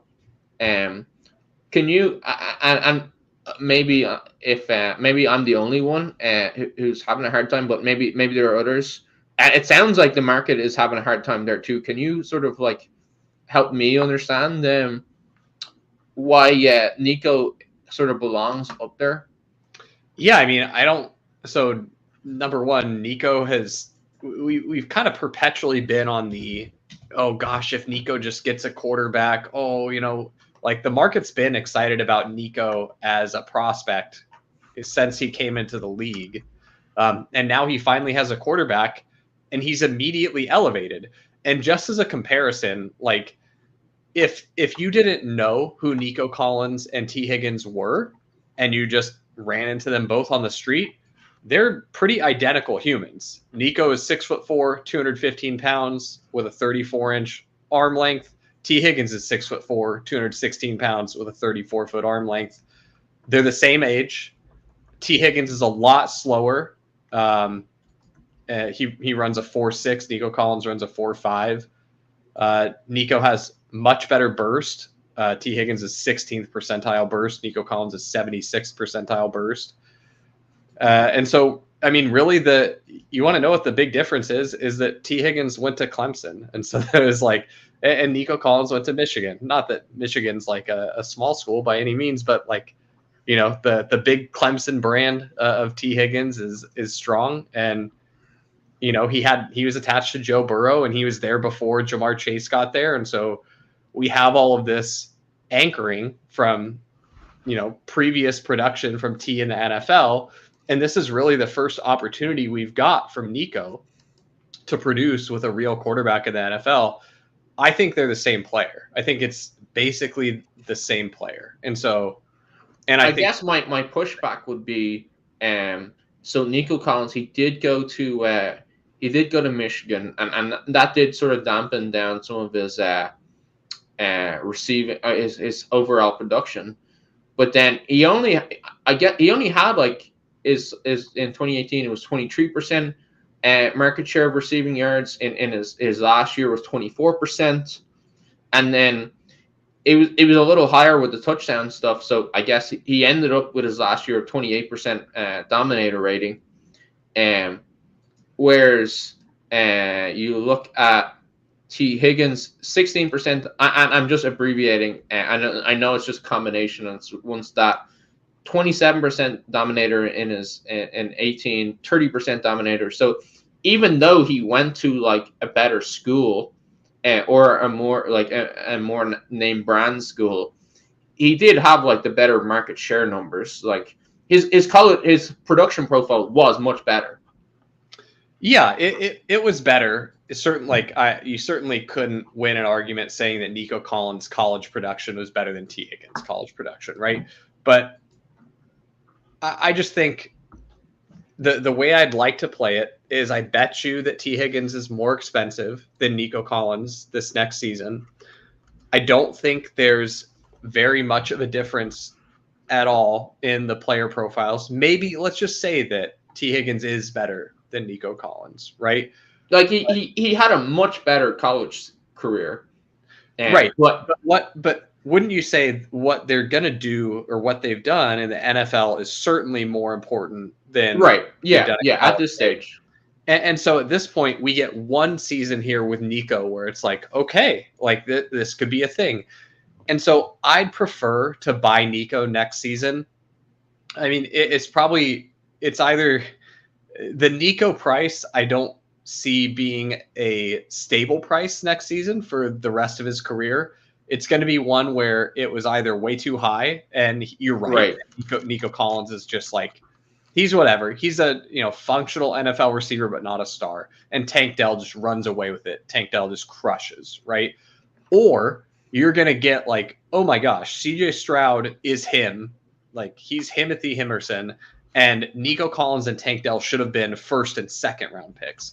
And so the way that you're rewarded in best ball with like when you're right in a way like that, where all of a sudden you get a player that's way out producing their costs. Like I lose so little when Nico Collins just is an 8th round value and I took him in the 4th, and I gain so much when he's a 2nd round value and I took him in the 4th. I'd prefer to do it that way. Yeah. I agree with you there. I was probably getting too like anchored to like no, he's not T. Higgins. But in terms of like him being attached to an offense, a passing offense, we expect to be really good.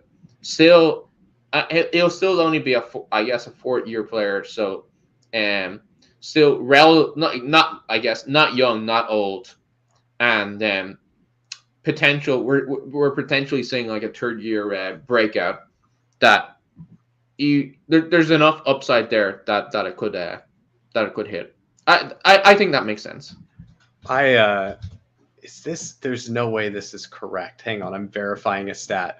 Okay, what if I told you that Nico Collins and Tank Dell are basically the same age? They're only 6 months apart.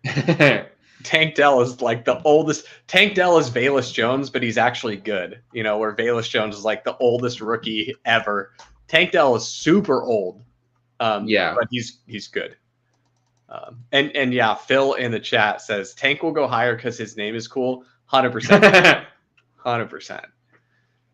But yeah, them basically being the same age, but Tank Dell is a rookie and Nico is in a 3rd NFL season. That's pretty nuts. Yeah. All right, that was all I really had on this chart. I mean, like little Deebo Samuel spike week game.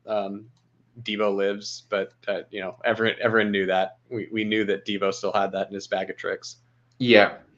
Nothing too deep to get into here. And I guess worth pointing out that Rashee Rice, there was that positive report that wasn't explicitly about Rashee Rice, where the Chiefs said, "Oh yeah, we got to look at all our stuff, and we need to get our young playmakers involved more. We need to like make sure that they're in the best spot." And then immediately Rashee Rice leads the team, or leads receivers in snaps and routes, and rewards the Chiefs with a big touchdown that helps them win the game. I think that's pretty encouraging, but that's only a little bit of new news. We've sort of been banging the drum on Rashee Rice all season. I think the rice is finished cooking and ready to eat, baby. It's ready to be added to the main dish. Is okay. Hang on. Let me spin you a playoff best ball narrative here, or not. I should say the playoffs for the regular best ball season. Is Rashee Rice the prince who was promised instead of Sky Moore? You know, this with all the Sky Moore hype last season, like we were tripping over ourselves. But are we actually gonna get? I mean, Rashee Rice is almost as cool a name as Sky. Yeah. I mean, I know that Sky Moore is the sickest name for an NFL wide receiver ever, but Rashee Rice, pretty good name. I mean, I don't know. I could see him smashing in the playoffs. It feels like a pretty sort of like typical prototype rookie receiver where he plays real well at the start of the year, but doesn't get the snap share. And then the last 6 games, he gets the snap shares and just rips off insane games. It definitely feels like the prototype of that. Like, yeah. I can't think of a better setup for like a true like scorched earth playoff run. Okay, and now with respect to playoff best ball, can I hit you with a verbal meme here? Okay. Stacking. This is the Drake Hotline Bling meme, just for reference. Stacking Pat Mahomes with Travis Kelce. Stacking Pat Mahomes with Rashee Rice. So yeah, that's the move for playoff best ball. Feels pretty appropriate. But yeah, definitely. I mean, super promising what we're seeing from him. And I kept saying this offseason about Rashee Rice in my, super basic film bro analysis and just trying to like get up to speed on all the rookies. But watching Rashee Rice and like looking at how he got his production in college, I kept telling anyone who would listen to my stupid ass takes that he, to me, looked like slow motion Ceedee Lamb underwater. And I didn't mean it as bad as that sounds. Like, it sounds like I'm just saying like this guy's so painfully slow that he can't play. But I meant it as like, it would be weird to be like, this guy's Ceedee Lamb, But like, he does in the context of, this comes from the biggest Dallas fanboy in the world. Yeah, exactly. This is the only way I can compliment to a Cowboys player. You need incredibly honored. You need the context, man. So yeah, I was saying he's underwater slow motion Ceedee Lamb, but like they operate in a similar way. Like I saw him be successful on similar type of routes that Ceedee was, had like good after the catch from the splash zone type of plays. So that's what I always saw as like, and I thought he could fit into the Juju role. When he got drafted, I was like, this makes all sense in the world. This is like someone in the Juju role that's actually good at the shit they wanted Juju to do. And then they haven't used him so far. But now I think this feels like probably the strongest candidate for like rookie receiver that you've got to have down the stretch. Is there Tank Dell, obviously. Is there someone else you could think of that sets up to be the better playoff best ball hammer than Rashee Rice? I don't think there's anyone that sets up better than him. No, I don't. Obviously, Tank Dell, he sets up pretty well too, and we've talked about him quite a lot. But I don't think there's anybody even nearly close. No, like not Zay Flowers, not JSN. Although we like what we've seen from both those guys, but JSN's just on a non-functional offense. More or less. I have seen now that you mentioned JSN, I did see some pretty encouraging quotes where Pete Carroll also said about JSN. He was like, "Listen, I think he's our best player. We just got to get him the ball. That's why our offense has been bad because we haven't gotten JSN the ball enough." What it seemed like he was saying, which is like pretty encouraging. And yeah, I saw that too, and I do believe that Pete believes that. I'm just not convinced that they have the wherewithal. I don't know that they'll actually execute on it. They might believe it, Right. That might be their plan. Yeah. We want to get JSN the ball. 1 extra target. Sick. Right. Yes. Let's go. Historical anomalies in the chat had a good call out. Addison as well could be that good, Yeah. Yeah. Sorry. I'm not trying to ignore those guys. No. The Josh Dobbs turning back into a pumpkin game was depressing. I was having so much fun rooting for Josh Dobbs. It's not. Sorry, before we go too much away from Rashee Rice, I had one little note that I had on him, based on your sort of slot stuff. So he actually didn't put most of his extra snaps in week 12 came from wideout. It was actually one of his lowest slot snap rate of the season, but it was his highest wideout snap rate of the year. So I mean, even he was super productive with that. So hopefully the Chiefs are. To me, that's like encouraging in that like they've like their biggest like issue with him was that they didn't see a way to use him in anything else in the slot, and now he's like they can put him all over the field. Yeah, move him around. Yeah, that seems really bullish. You had me on the Rashee Rice train this offseason. I hadn't had a lot until you and I did our first couple drafts together. And then after I had started drafting with you, you did get me onto Rashee Rice. So I came in underweight on him, but I do have you to thank for helping me rectify that. Because I got a certain feeling that we're going to want some Rashee Rice, come week 17. Fingers crossed. Fingers crossed. Last guy on this chart, I guess honorable mention, Jalin Hyatt. I talked about him a little bit earlier, but I don't think it's very fantasy relevant for this year. But future years, definitely keep an eye on Jalin Hyatt. But the guy that I really wanted to highlight here is Jayden Reed, who has got to be close to graduating. I got to think like a couple more weeks he graduates this chart and moves up to the big boys running over 70% routes. Because he's their best receiver. Like, I know that Christian Watson had a breakout game. I know that Romeo Doubs is all right. Jayden Reed's the most dynamic player on that team. Like, they're getting in the ball on end arounds. Like, he's able to get open. He can make plays in space. Like, he's able to do it all. I'm a huge Jayden Reed stan. I think he's hashtag good at the game.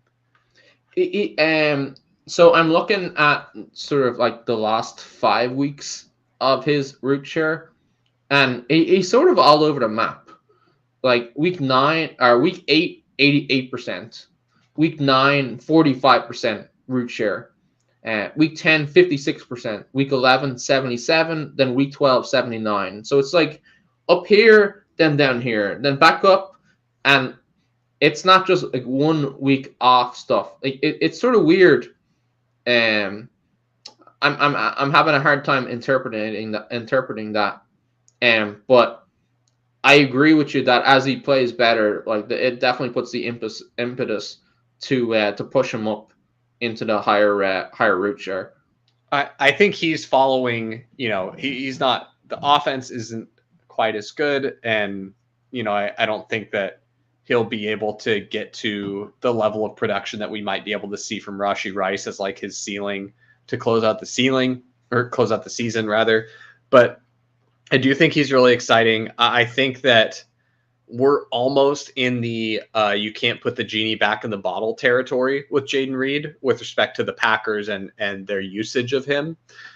I would say that let's look next week at his usage. And I think that if he's above that, 70% threshold again, I think that we're done. That's a trend established. Yeah, I think we're done seeing him be in that low, like 40 to 50% range. That he has had that this season where he just wasn't on the field a ton. But I think the team there was a quote from LaFleur as well where he said something to the effect of like that he's got that dog. I swear he said he's a dog. LaFleur said, and I quote, "He's got that dog in him." So I'm excited for Jayden Reed going forward. I honestly wouldn't shock me if in week 17 it turns out to be Jayden Reed is the guy you need instead of Rashee Rice. If I had to bet money on it right now, one over the other, I guess I'll take Rashee Rice. But I don't even know, like, if you gave me odds on Jayden Reed, like if you gave me, 3-2 or something, I might take Jayden Reed. Just because I think they're both probably around the same. I like Rashee Rice a little better, but I'm pretty high on Jayden Reed. Okay. I mean, I think the point of the taking the Chiefs player over the Packers player has sort of been like beaten to death. It's been overdone, and like people will just like blindly take your grandmother if she plays for the Chiefs. But I do think in this context it sort of matters quite a bit where they truly are like they're crying out for another receiver, and Mahomes he is somebody who makes players better, whereas I'm not sure Jordan Love is that. But I get in the context of like randomness and if one guy gets the spike week or not, I get that. But it does seem like to me that Rice has a decently higher chance. But yeah, that's just argument. No, I agree. I definitely would prefer Rice to Reed, but I think they're both interesting. Yeah, definitely if I see either of them on my rosters as we get into the playoffs, I'm pretty happy, and I'd love to see them both. Yeah, I agree there. With that, I think we've ran way over our definitely great conversations, but we ran way over our like sort of like a lot of time.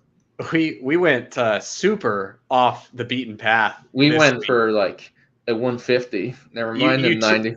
Yeah, you tuned in for the stats. Little did you know you were just gonna get Sack and Drico chopping it up with a little bit of stats. The chat can have a little bit of stats as a Okay, I think we should call it there. Thanks to everyone for tuning in, and we will see. Actually, I'm in Ireland next week. This is my way of reminding you. So you'll probably get like a special co-host. All right, yeah. So I will see everyone next Tuesday, and we'll have a special guest to help me out. All right.